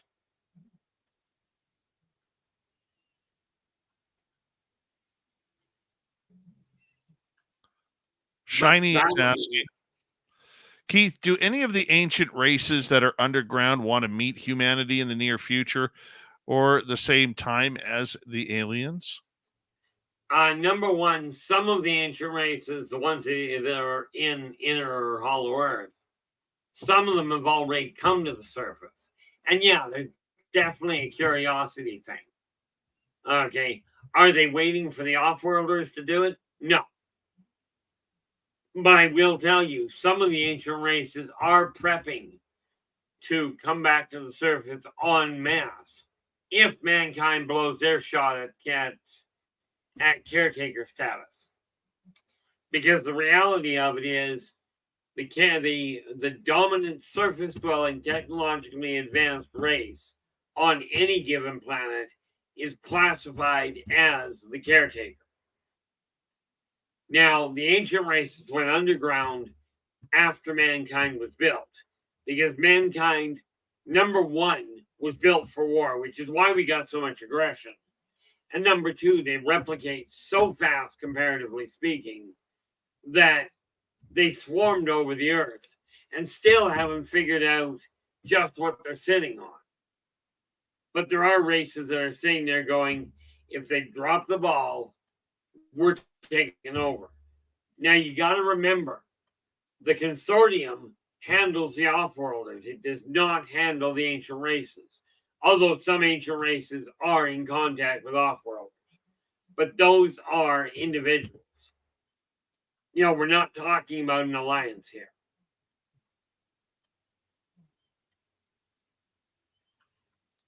Super Crazy is asking, are there stargates on Earth that we could use to fast travel across the universe?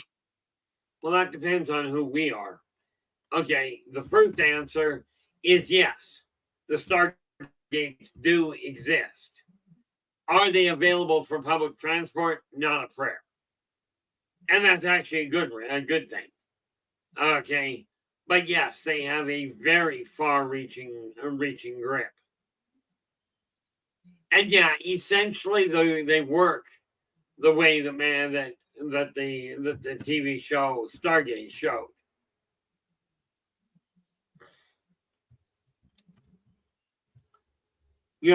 But if he's asking, are these open for public transport? No. Sandra is asking, do aliens exile to Earth? Example, is there fugitive offworlders here? Exile to, no. Do some offworlders come here to hide? The answer is yes. Matter of fact, some come here to hunt. But they're not exiled, as in Earth is not a dumping ground for them. Like if we go back in man's history, England and half of Europe used to drop its criminals off in Australia.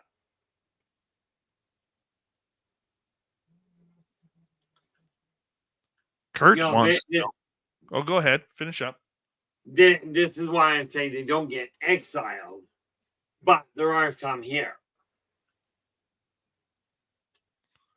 All right, let's continue on. Let's go over to Kurt, who is asking, I heard owls are guardians of souls or keeper of souls, try and save us from evil, making a soul trap and keeping us here on Earth. Well, I'm not going to argue with what you've heard, but owls are an evolutionary critter from Earth. They have nothing to do with soul traps. But then again, since soul traps don't exactly exist, aside from at the hands of the elephant. Okay, and that's not a trap. That's simply a case of they know what they're doing. But the owls have nothing to do with it.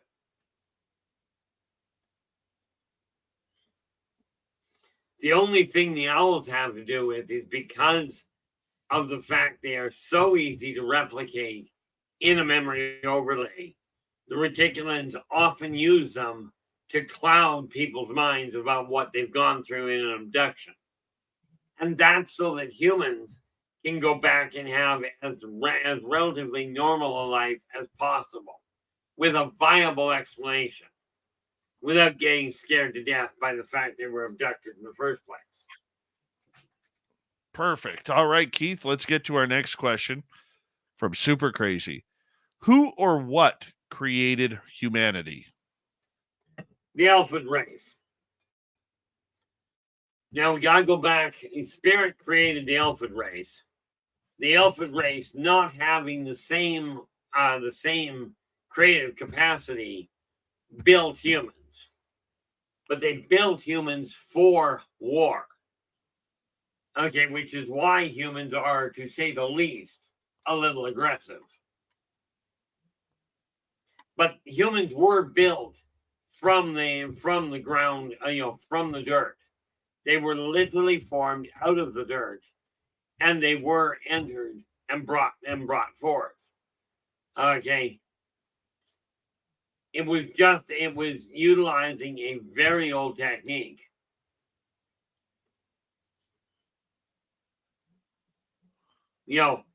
So ultimately that's where they came from. Now, I should clarify something because I screwed something up there. The elephant race was made from the earth. Humans were genetically accelerated based on the chimpanzee. Okay. Because the elephant, the descendants of the original elephant, ended up having to do that to counteract a much bigger problem. But like I said, mankind was built for war. Mankind just never figured out that war is overrated. And we know this because they've been doing it for 7,000 years and haven't gotten any better at it. Let's move on to Kurt.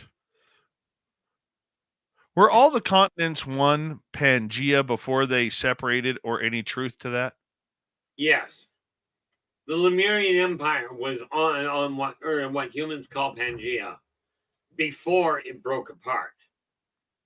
But that was simply like the planets came apart because a normal evolutionary pattern of ETA, of the Caboran that we're standing on. That's just a question of breathing, and you slowly the continents moved apart. But yeah, it did start out as one continent. Well, in all fairness, it started out as two. But the reality of it is, for all intents and purposes, it may as well have been one. All right, moving on. Let's go to the Andromedan. What do the Martokians look like? Well, they are not short. They are, on average, around about the 6 foot mark, look very similar to humans, except for the fact that they have reverse knees. Okay, as in their knees look very much like the hind leg of a dog, which, by the way, means they can run like you would not believe and leap better than you can. Well, they leap kind of like a kangaroo, like a cricket. As in, the distance they can cover is something bizarre. But they basically look human. All right, moving on. Let's go to Polly. What's your thought on the 20 and back program? Is it possible? Well, every time I talk to somebody, they tell me the 20 and back is they spend 20 years on Mars and then come back in time. You cannot come back in time. We'll start there. Okay. Spending time on Mars wouldn't be an entire shock. but they're not coming back. If it's a question of the 20 and back that somebody told me about, was literally they go to Mars, they spend 20 years there, and then they come back in time. You cannot come back in time. So that's a wash, in my opinion. All right, let's move on. Still got a lot of questions for you tonight, Keith. Oh, let's go to Joe. Is there any truth to the stories about some type of alien incursion at that huge mall in Miami last year? Thousands of police showed up. Honestly, I'm not aware of the incursion. It was strange. It was I won't strange. argue that. Let's go to Kurt. Have you ever read the Terra Papers? I glanced at them. And yes, the original Terra Papers, now I don't know what happened to the monolith that it was pulled off of, but there are languages there that are not from Earth, which is half the problem.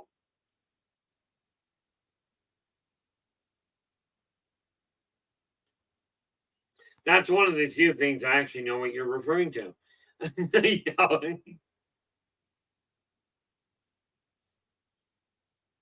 All right, let's continue. Andromedan is asking, do the Martians live underground or built cave systems? Definitively underground. Some natural, some constructed. But they had to move underground. And they had, on top of that, they sealed it because the atmosphere on the surface of Mars got wiped out so badly they had to generate their own internal atmosphere. That's done from a technological standpoint. Makes sense. Totally makes sense. Let's go to another one, Keith. Lee is asking, when I was a kid, I would see a dark morphing mass moving along across the ceiling and walls at night, moving in the shadows. It would seem to interact with my feelings. What do you think this was? Likely a curious Corlock. Corlocks are absolute metamorphs. They have no physical form per se. The best way to describe a Corlock would be to take a look at the Star Trek Deep Space Nine and the character Odo. Okay, but that's your most likely. Now, I know there is one other race offhand. I don't recall what the name is, but they are a lot more adversarial. If this thing was just crawling around in the room and watching, you're likely looking at Corlock.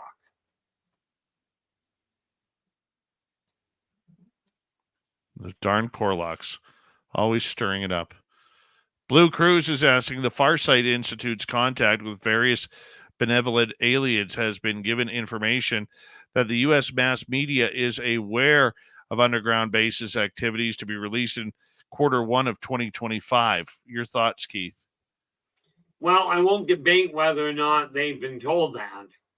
I would not be holding my breath on them. You know, they've been saying for 40 years that the governments or the media are going to reveal the presence of off-worlders.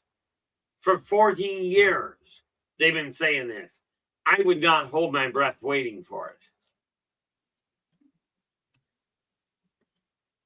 Well, I will say this. Anytime, as a former member of the mass media, they have no clue about the UFO story. Very few of them do. The networks don't really care. Okay, the media doesn't care. They are not holding the secrets.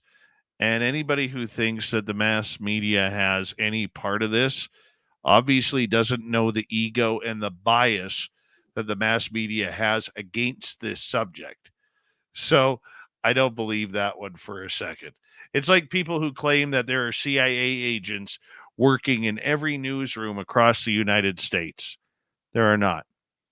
Media is just all ego and people thinking that they know better than the public. That's what it is. Super crazy. Does the average ET citizen have access to a spaceship in their garage, Or is space travel limited to specially trained pilots and or scientists? Short answer, no.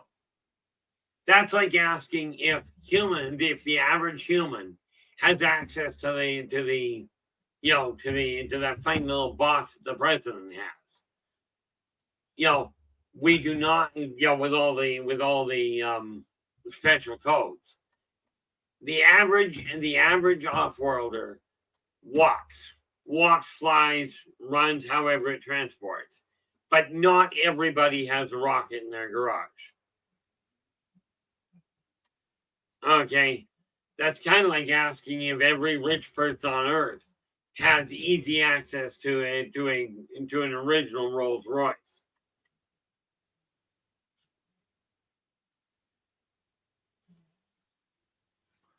Let's go on. Up next, we have Luna, who wants to know, why would Buzz Aldrin be opposed to swearing to God on the Bible that he has been to space? Video where he gets offended for being asked to swear on Jesus Christ's name and he gets offended? Well, there's any number of possibilities. The most likely one is he doesn't believe in the theological God and therefore just goes, I'm not doing it.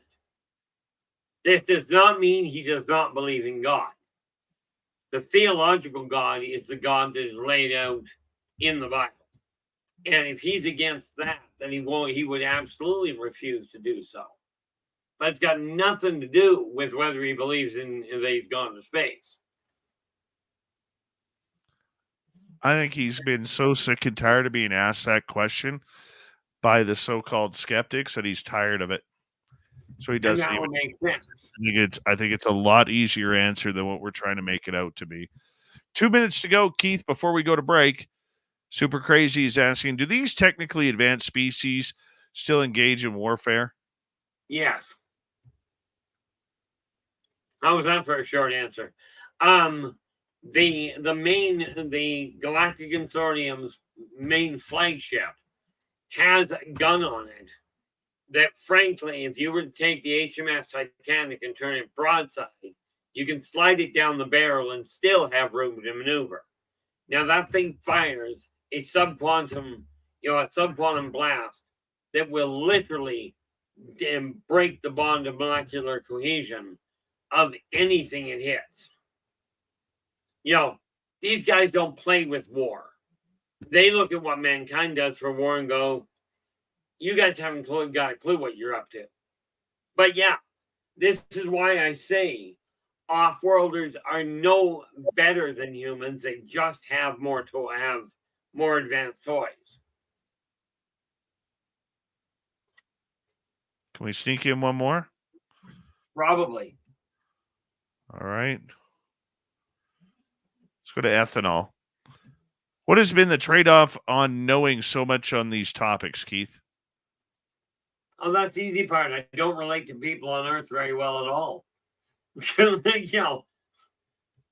know if that's a good trade-off, but that's the biggest problem I have. Is I look at the way people treat each other and I'm going like, guys, this doesn't work. At least when I look at the other races, yeah, they've got some weird habits on occasion, but they're very easy to track what they're up to. And the nice part about it is they don't fight amongst themselves, telling each other, oh, you're a different color, therefore you're bad. Okay, they certainly have their likes and dislikes and their conflicts. But the biggest problem I have with having this much knowledge is literally...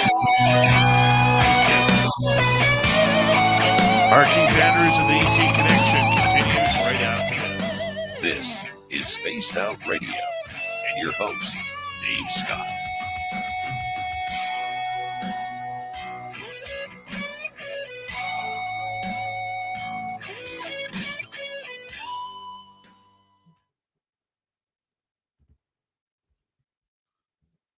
Auntie Dusty, how you doing? Currently, they are simulating revelation to snap the boomers who were in I hate Russia because they murdered my great-grandfather's brother back in 1919 when they invaded Ukraine. But who am I? Alien girl, how you doing?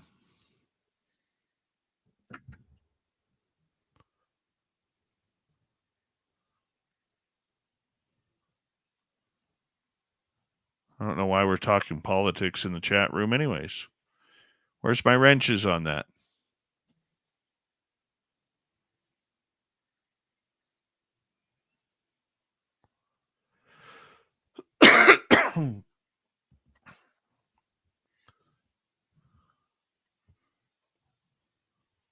Yeah, The fine, Dave. I Michael can. Lachey, how you doing? What's that, Keith? I'm kind of fascinated by the fact that I can't access the chat room in YouTube at all. Weird. Pony Pong, how you doing?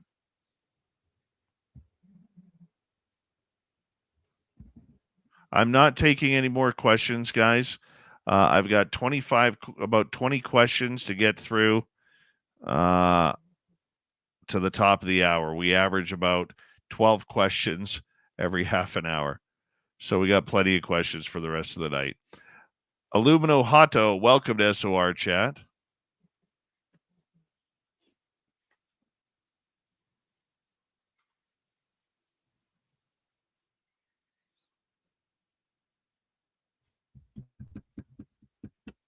Vanessa, how are you?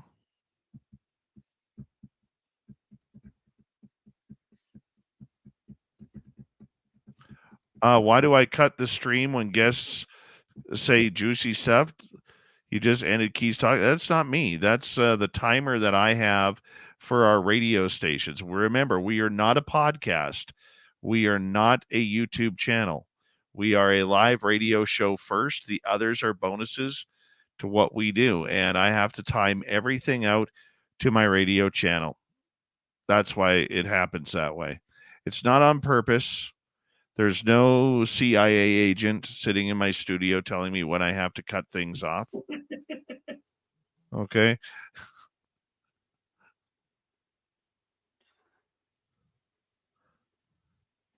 Yep. Bye-bye, Auntie Dusty. Drop your Russian propaganda and then leave. That's fine.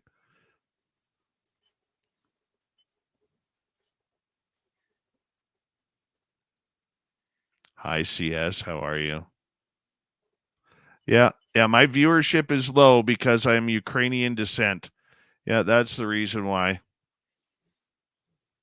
Lex Diaz, how you doing? Yeah, and my audience who gets hit with politics from the time they wake up until the time they start this show, okay, that's why my viewership is low, because we don't talk politics. I think you've been literally driving on a couple of flat tires, or you're way too new to understand what we do around here. Sorry. 0 F's to give. I'm based? No, I'm Ukrainian, which means that when the Russians invaded during the Bolshevik Revolution after World War I, they went headhunting any boy who was a teenager or older. My uncle's brother got shot in the head or my grandfather's brother, great-grandfather's brother, got shot in the head because of it. My great-grandfather had to go through the Crimea in order to get to Canada in order to survive. All right. So if you're going to drop Russian propaganda in my chat room, I'm going to fire back with truth of the matter. Who invaded the Crimea? Ukraine did nothing. So don't even start. I got you all night long on this one, man. All night long. So if all of a sudden the Russians decided to invade Washington State, Oregon, and California, because that was, or let's take this, Alaska, because that was once their land before it was sold, we're just supposed to let them take that? That's pretty much what you're saying about Ukraine.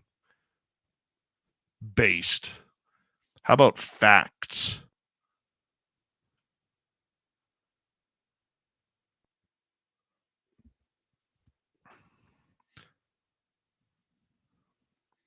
Yeah, my numbers are low because I support my Ukrainian heritage.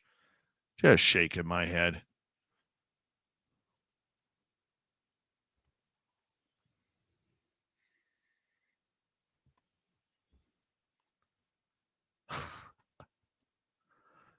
Yeah, go hit unsubscribe. knocked me down by one. Hi, Cowie. How you doing?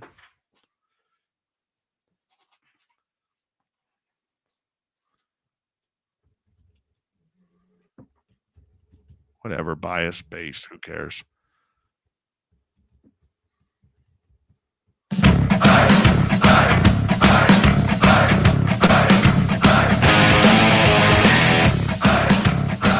Here comes the final half hour of Spaced Out Radio tonight. My name is Dave Scott. Thank you very much for something that we love to do on this show, and that's bring R Keith Andrews on each and every month on the show to talk everything extraterrestrial. Reminder to all of you that if you have missed most of this show or others, you can check out our free archives by going to youtube.com/spacedoutradio. Do old Davey the favor. Hit that subscribe button. Our website, spacedoutradio.com. We have a plethora of features for you. Rock out to Bumblefoot, read the news wire, check out our swag as well. Follow us on X at Spaced Out Radio, Instagram at Spaced Out Radio Show, and on Patreon in the Space Travelers Club. Our Keith Andrews, the ET Connection, continues right after this. Keith, thank you so much for being here. We got still a bunch of questions for you, my friend. I tell you, it's always wonderful coming in. And the questions are phenomenal. All right, here we go with more. Let's go to Luna. If an alien being visited me in secret tonight and struck a deal with me to help me on Earth, would Men in Black immediately visit me and question me? Some suspect MIB are aliens. Well, I can't speak to whether or not they would automatically. It depends on what you're dealing with. But the reality of it is there's so many variables in that. But I will tell you this. Yes. So when you're dealing with the actual Men in Black, there are some that are off-world. But not anybody in a position of power. In other words, if you're worried about the director of the Men in Black being an off-worlder, let go of the worry because they're not allowed to be there. They're not allowed to take that position.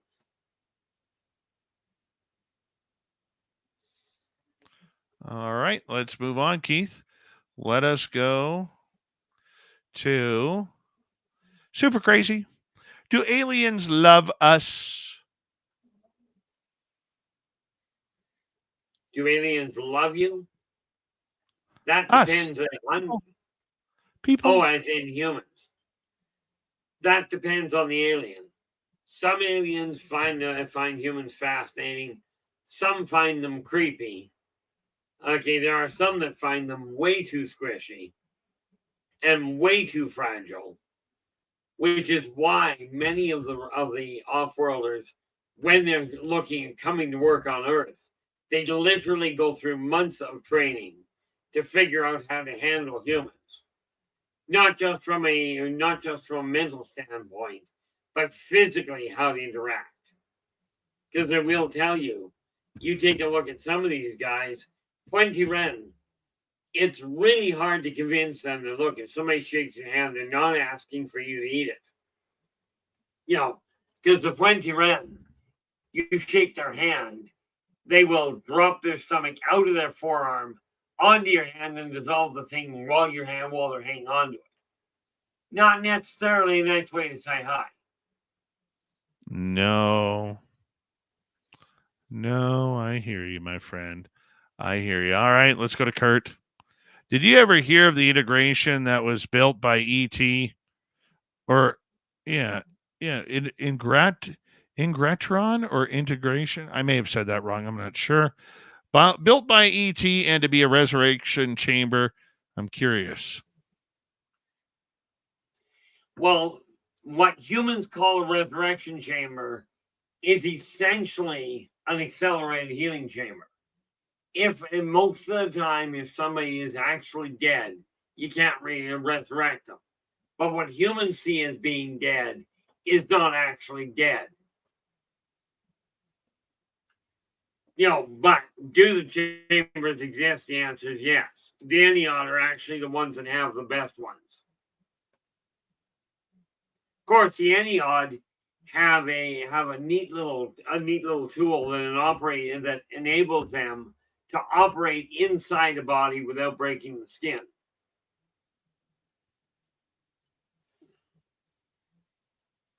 All right, let us continue on here, Keith. Let's go to Sweet Robbie G. Do aliens eat breakfast for dinner? Come on. No, they don't. They're smarter than that. Something, I mean, and I'm just going to put it this way. The definition of breakfast literally means the first meal after a rest. So anybody that eats something in the morning is eating breakfast.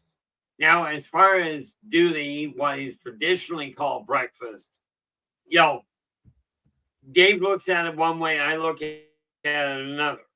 I figure if it's not moving, it's probably fair game.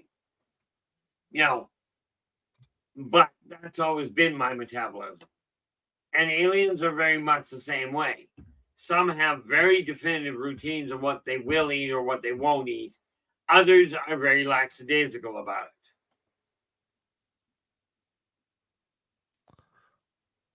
Breakfast is for the morning. Just like Bigfoot has supernatural abilities and may not be from here. You and me, Keith, we're going to go on that. We're going to go. Let's go to Cielo. Well, that's why I said we agree to disagree. I love you, buddy. Cielo is asking, Keith, what do you think about Chris Bledsoe saying 5% are spiritual beings and the rest are demons that the government told him that? Well, when I think of it, I'm not going to say because you're using somebody's name. But let's just say, and suffice it to say, I certainly do not agree.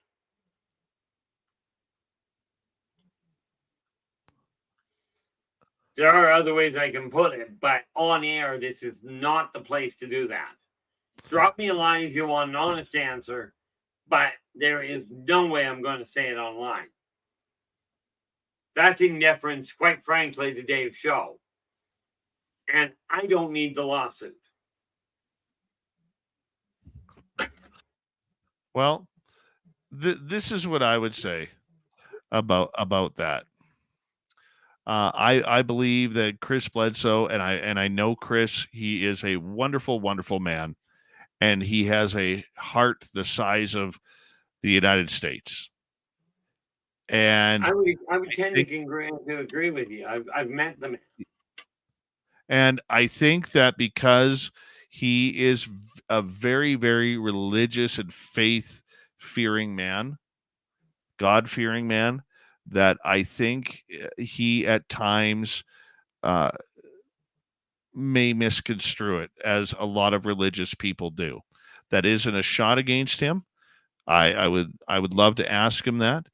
But on the flip side, and I think this is what Keith is saying, and please, Keith, correct me if I'm wrong. I don't want to speak out of turn for you. Many people who are religious have had very religious awakenings and spiritual encounters where it has not been the prettiest, whether it's coming from space, whether it's coming from inner Earth, whether it's just coming out of some sort of portal.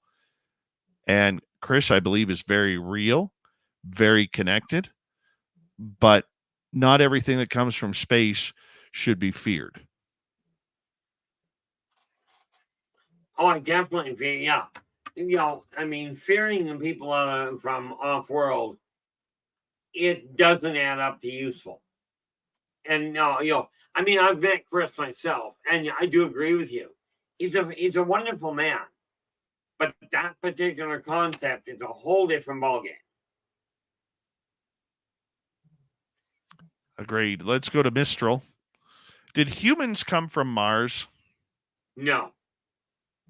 All right. Humans were built on Earth.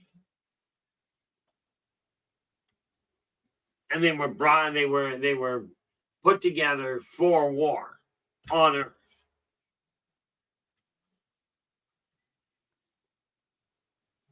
Let's go to Mike.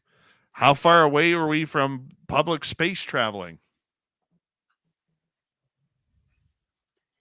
safe public space traveling, I'd say at least 20 to 30 years. But that depends on what we talk about space travel.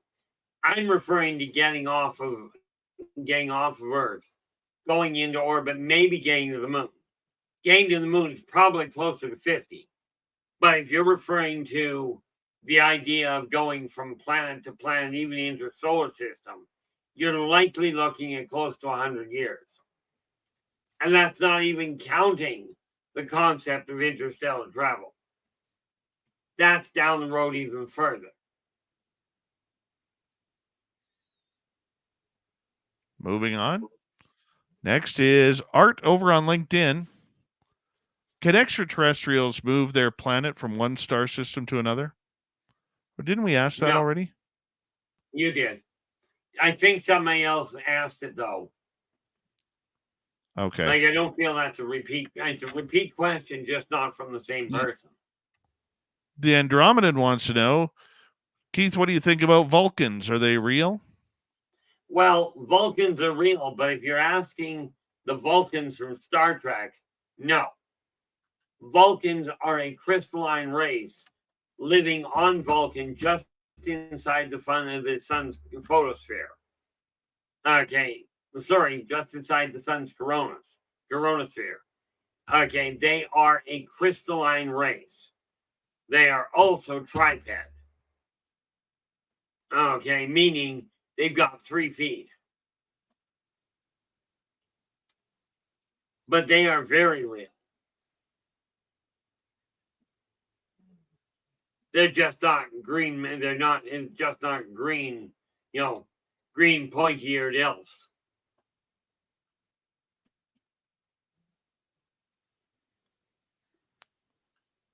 All right, Keith, let's see who's next here. Dean is asking, do you think there is a alien base at Dulce, New Mexico? Highly probable. I've heard enough people telling me, making that claim. It would not be a shock. One thing I will tell you is I'm not about to confirm or deny the location of underground bases. But given the number of people that have said that Dulce is an underground base, you go with the flow with it.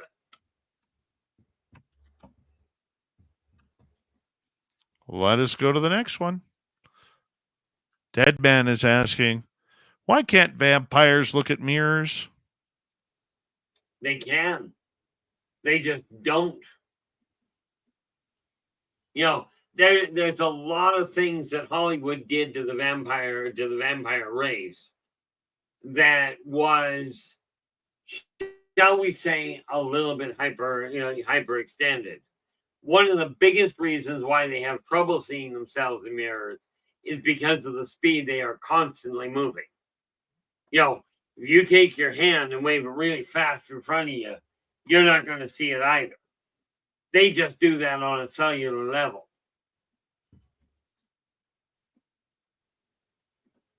All right, let's continue on. Let's try Art again over on LinkedIn. I've seen some of those extraterrestrial craft up close. What is this material they're made of? I know it's not metal or glass, it's translucent. So is it possibly a silica-based substance?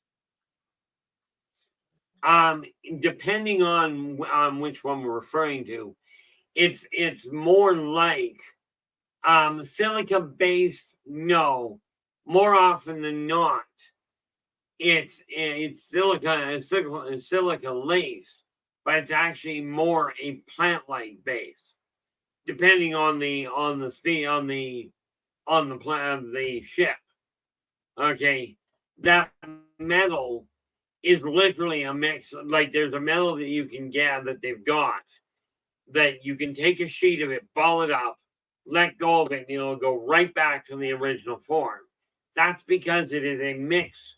It's a melding of silica and mercury. The silica giving it the stability, the mercury giving it the flexibility. That's the closest Terran chemical I can think of offhand. All right, let's move on to our next question from Sweet Robbie G. Are aliens containing humans to Earth preventing us from infecting the universe? No. Humans are essentially inconsequential when we're talking about the biocontaminants. So no, humans are not caged here. If they were, mankind would have never made it to the moon, and they certainly wouldn't be getting into orbit. Okay, this is just a normal evolution, technologically speaking, evolutionary path.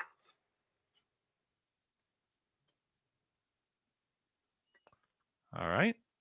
Blue Cruz wants to know, do vampires have a tongue appendage in their mouth that is used during an attack on human beings and other life forms for removing all the body's nutrients, effectively turning them into a raisin?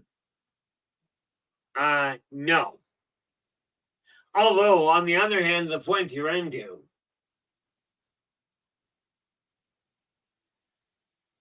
The Fuentiran are an interesting race, but no, Singinan do not drain all the bodily fluids. On the other hand, the Tolian can.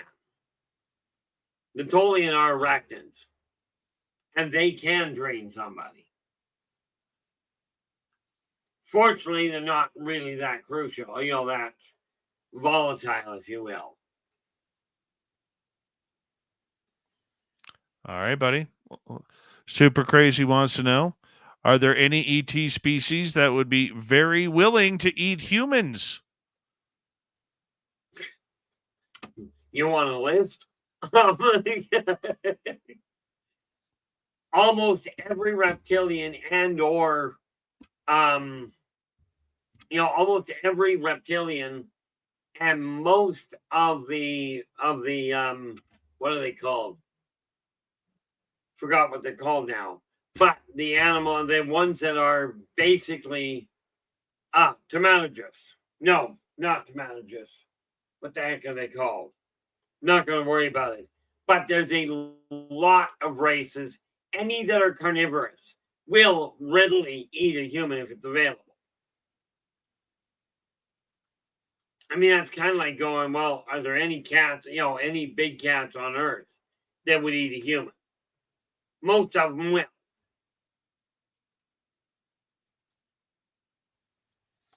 All right, let's move forward. Joe would like to know, which alien would taste good if you barbecued them? Asking for Rob G. You guys get to figure that one out. Although I would recommend that trying to cook an alien is going to end up with you dead, not them.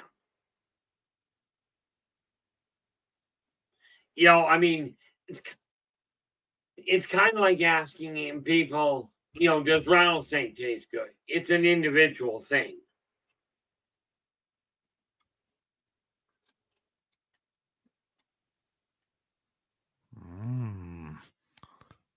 Anything that a little HP sauce couldn't cure, my friend.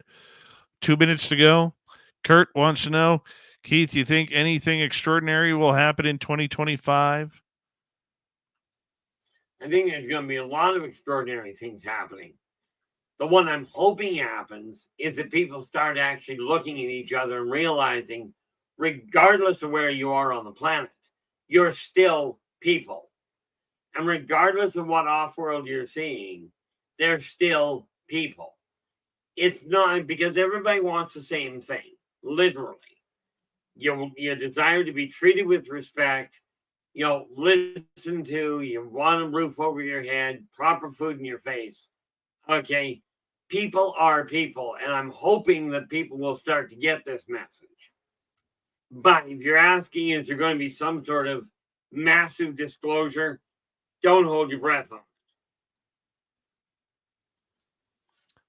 Final audience question tonight comes from Derek, the birthday boy.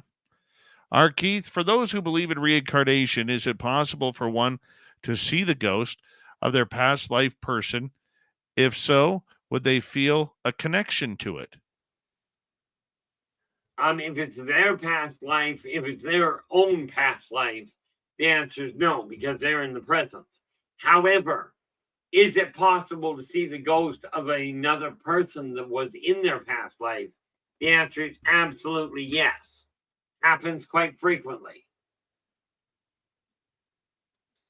You know, and does it usually come along with some sort of a physical sensation? Yeah, it actually does. I know this because I've run into a lot of them. Maybe we can sneak in one more here. Let me take a look. So we got about a minute to go here. Let's go to Luna. Why do films depict alien black goo constantly? Why black goo? Venom? The Thing? Zombies? Alien? They're trying to tell us something about this black goo, man. More to the point, black goo makes for a nice visual addition to a movie. Most of the aliens that are out there have nothing to do with, if you will, black goo. But it does work very nicely for special effects to make it seem weird and creepy. Keith, I love it when you're here, my man. Well, I appreciate it. It's amazing how far we've come. You know, this will be next time when you come on the air with us, we will be celebrating year 10 of Spaced Out Radio, which will be year 9 for you. Go. Love you, buddy. Yeah. You have a good night, and we'll talk to you very soon. Absolutely. Thanks so much for having me, guys. As we say hello, Mr. Ron Bumblefoot Thal, rocking in the background. His little brother is watching. Bumblefoot is the official music of Spaced Out Radio, rocking us in and out of every single show. Get your horns up for the guitar god himself. Special thanks to everybody listening in at work, at home, in your cars, wherever you may be. Thank you to everyone in our chat rooms. YouTube, Twitch, LGAP, Facebook, Spreaker, LinkedIn, the Space Travelers Club, and on X.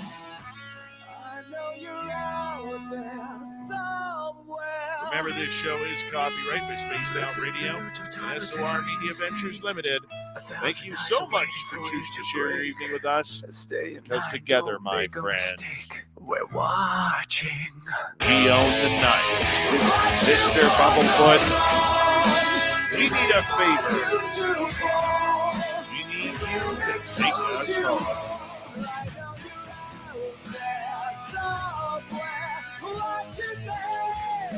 Yes, the Woo train has docked for the night. But soon, my friends, we shall ride again. Seats are always available. Your tickets never expire. And if you want to bring a friend, we've got room for them too. Good night, everybody.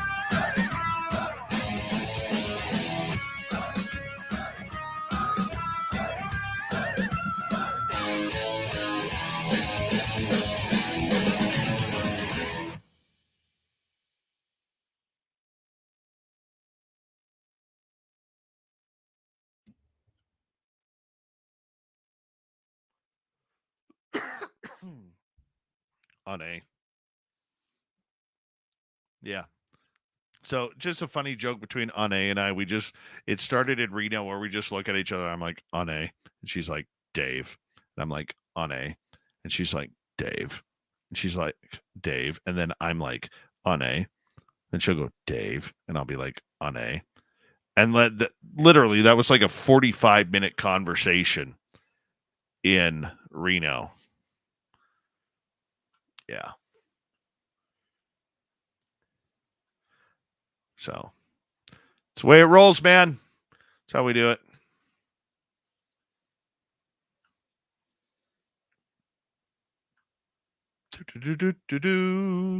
Charge.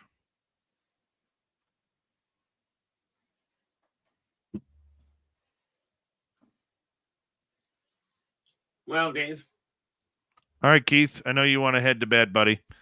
Yep. You can log off, bud. Thank you, my friend. You're the best. Thank you so much. Appreciate it. All right, brother. You take care. We'll talk soon, okay? You too. Take care. Bye-bye.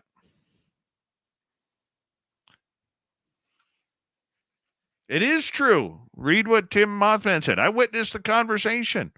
It's true. It's like 45 minutes. On a.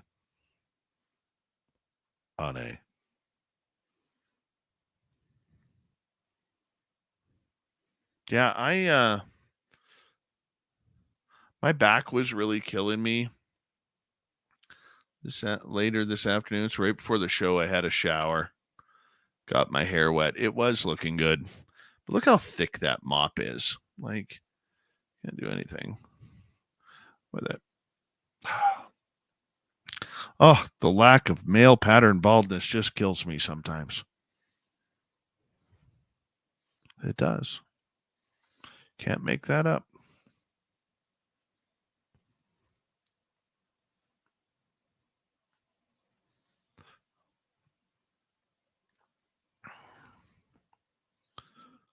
It was a fun night until Auntie Dusty, who didn't get enough Halloween trick-or-treats, started acting up tonight.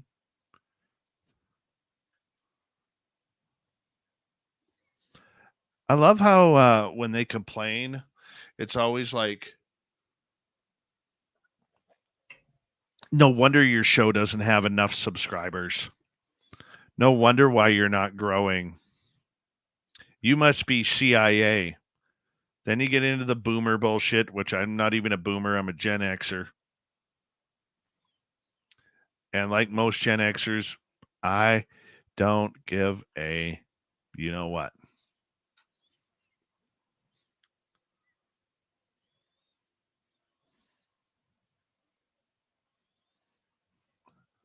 Yulia Fox, how are you? Yulia likes a silent J.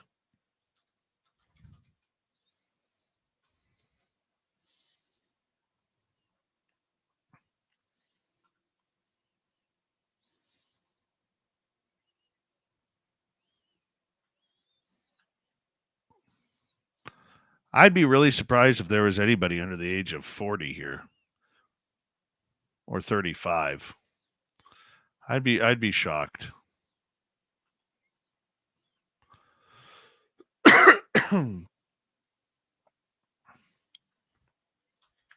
Because I'll tell you, if you are sitting at home on a Friday night and you're under the age of 35 and you're sitting home on a Friday night listening to me, you better come to Vegas with me and we'll teach you how to sin.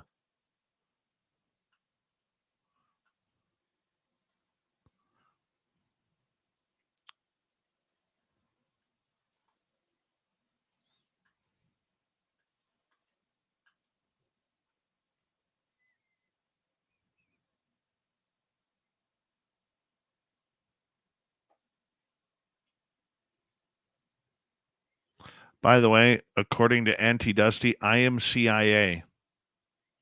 I am vetting myself right now that I am part of the CIA.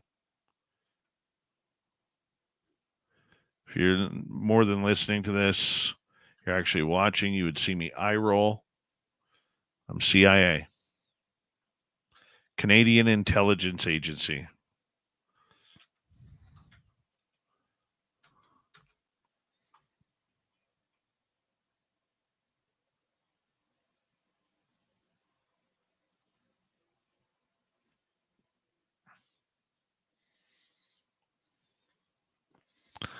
When was Bombshell Bomber's birthday?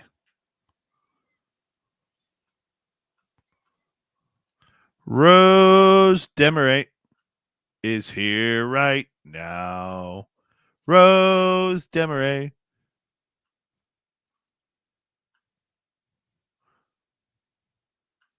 I didn't think of a line quick enough.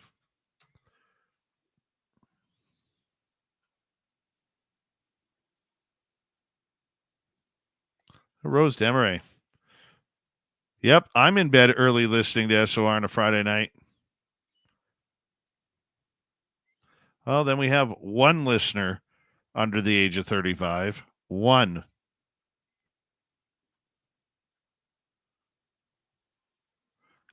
That's good for demographics. I'm actually happy about that.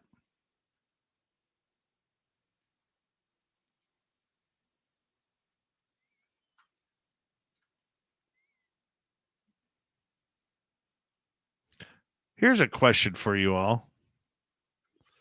Does anybody actually shop at a business that if it ends in an, if the word is supposed to end in an S, but it's doing that like 90s, early 2000s trend of changing it to a Z or a Z?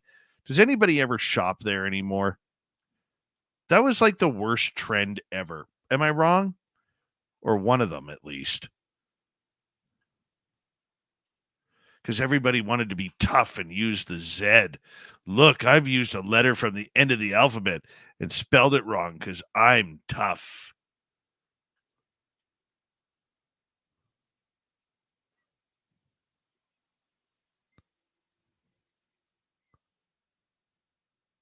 Z.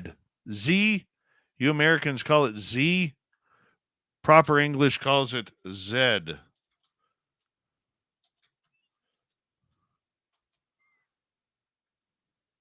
Yes. Like McDonald's. Z. That always picked my ass for some reason.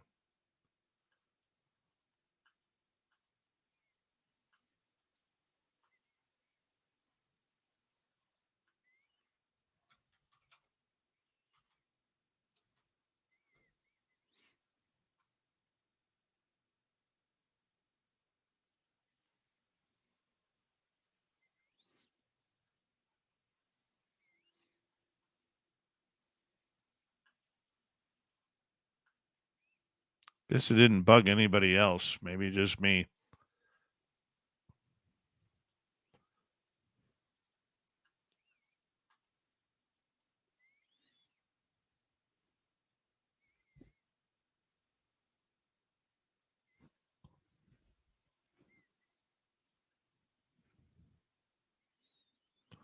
Good night, Lex Diaz. Good night. Sleep well, Lex Diaz. Don't let the bedbugs bite.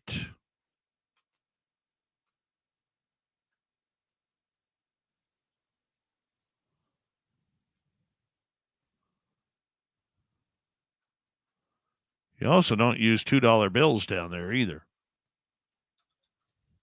which I never understood. What am I doing this weekend? Working tomorrow because I always work. Then I'm going to go watch my son play hockey. Then I'm going into the forest. Then I'm coming out of the forest. Then I'm going to curl up on my couch. Tokeland, how you doing? Then Jack's got sick on a. Apparently she's having a case of the barfies. Then on Sunday, I'm going hunting. Or I might sleep in, go to my son's hockey practice, and then go hunting.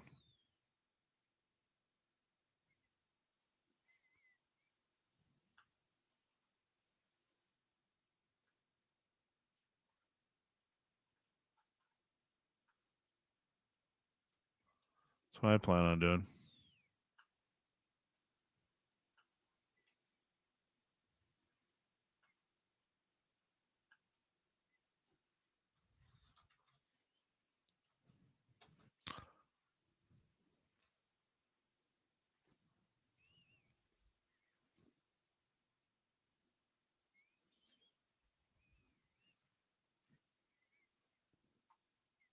Then Sunday night, I will do my Sterling Every Damn Night interview for a total of 8 minutes.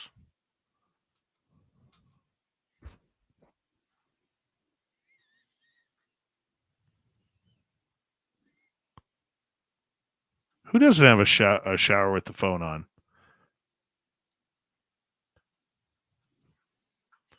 I had a shower the other morning chatting with Nicole Sackich about UFOs. That's when you know you got real friendship, is when they'll take your phone in the shower.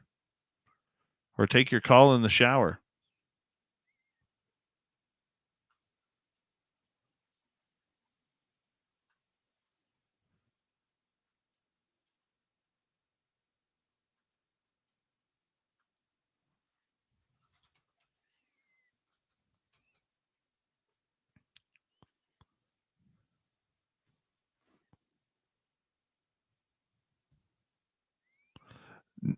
Oh, yeah. You only do that with the boys, though, Vanessa. You only do that with the boys. Never when you're talking to a lady. That's just wrong.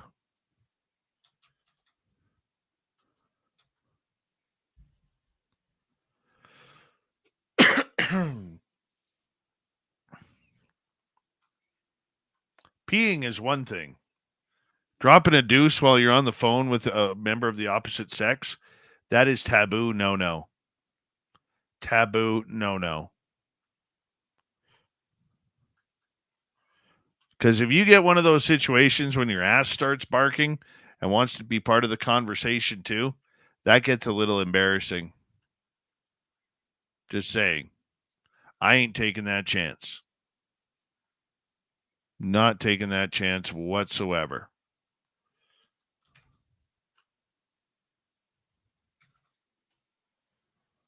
Call me crazy. I ain't doing it.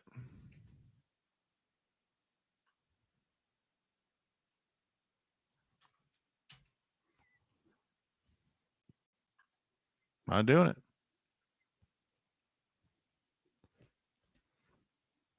Texting is, yeah, that's true, Tim. Texting is one thing. Texting is different.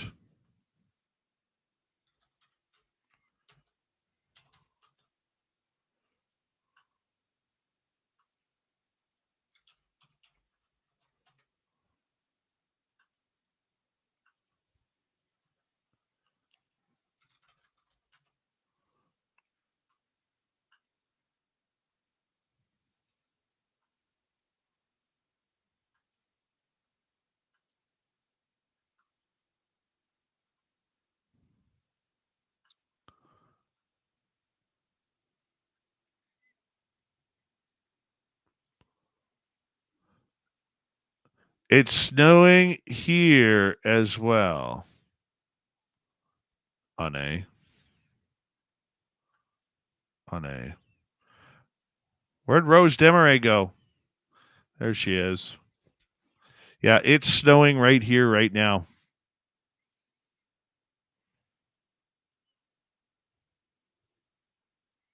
It's kind of cool, actually. It's really beautiful outside right now. It's like that warm weather. Well, it's like 0, but it's like real soft lights, like small flake snow.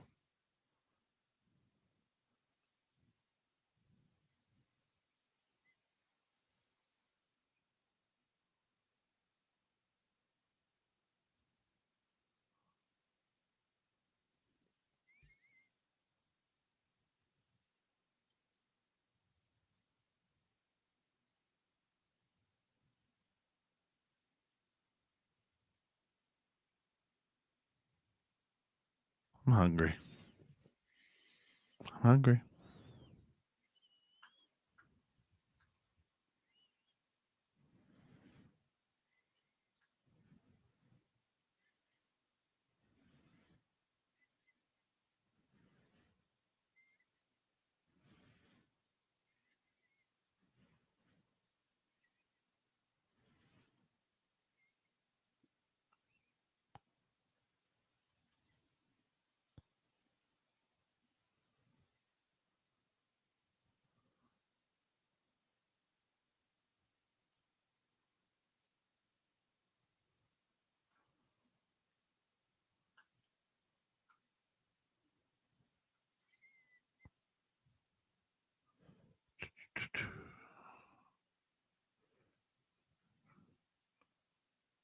Let's see here. All right, everybody. Don't forget Sweet Robbie G coming through this weekend. It's going to be great. Thank you to Necessary Dialogue with a Hat Trick, Gregory, Vaughn, Patrick, Sweet Donna C, Stephen in the UK, Joanne. Really appreciate the love. I will be back on Monday where Brian Antonson will join us talking about Slumax Gold. Now, the funny part about Brian is he's my former dean of broadcasting. So for all those people who said I never went to broadcasting school, I was never in radio, the former dean of broadcasting when I was there will be my guest. Yeah. Tune into Robbie G, man. Tune into Robbie G. Good night, everybody.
Stay healthy, my friend. You too.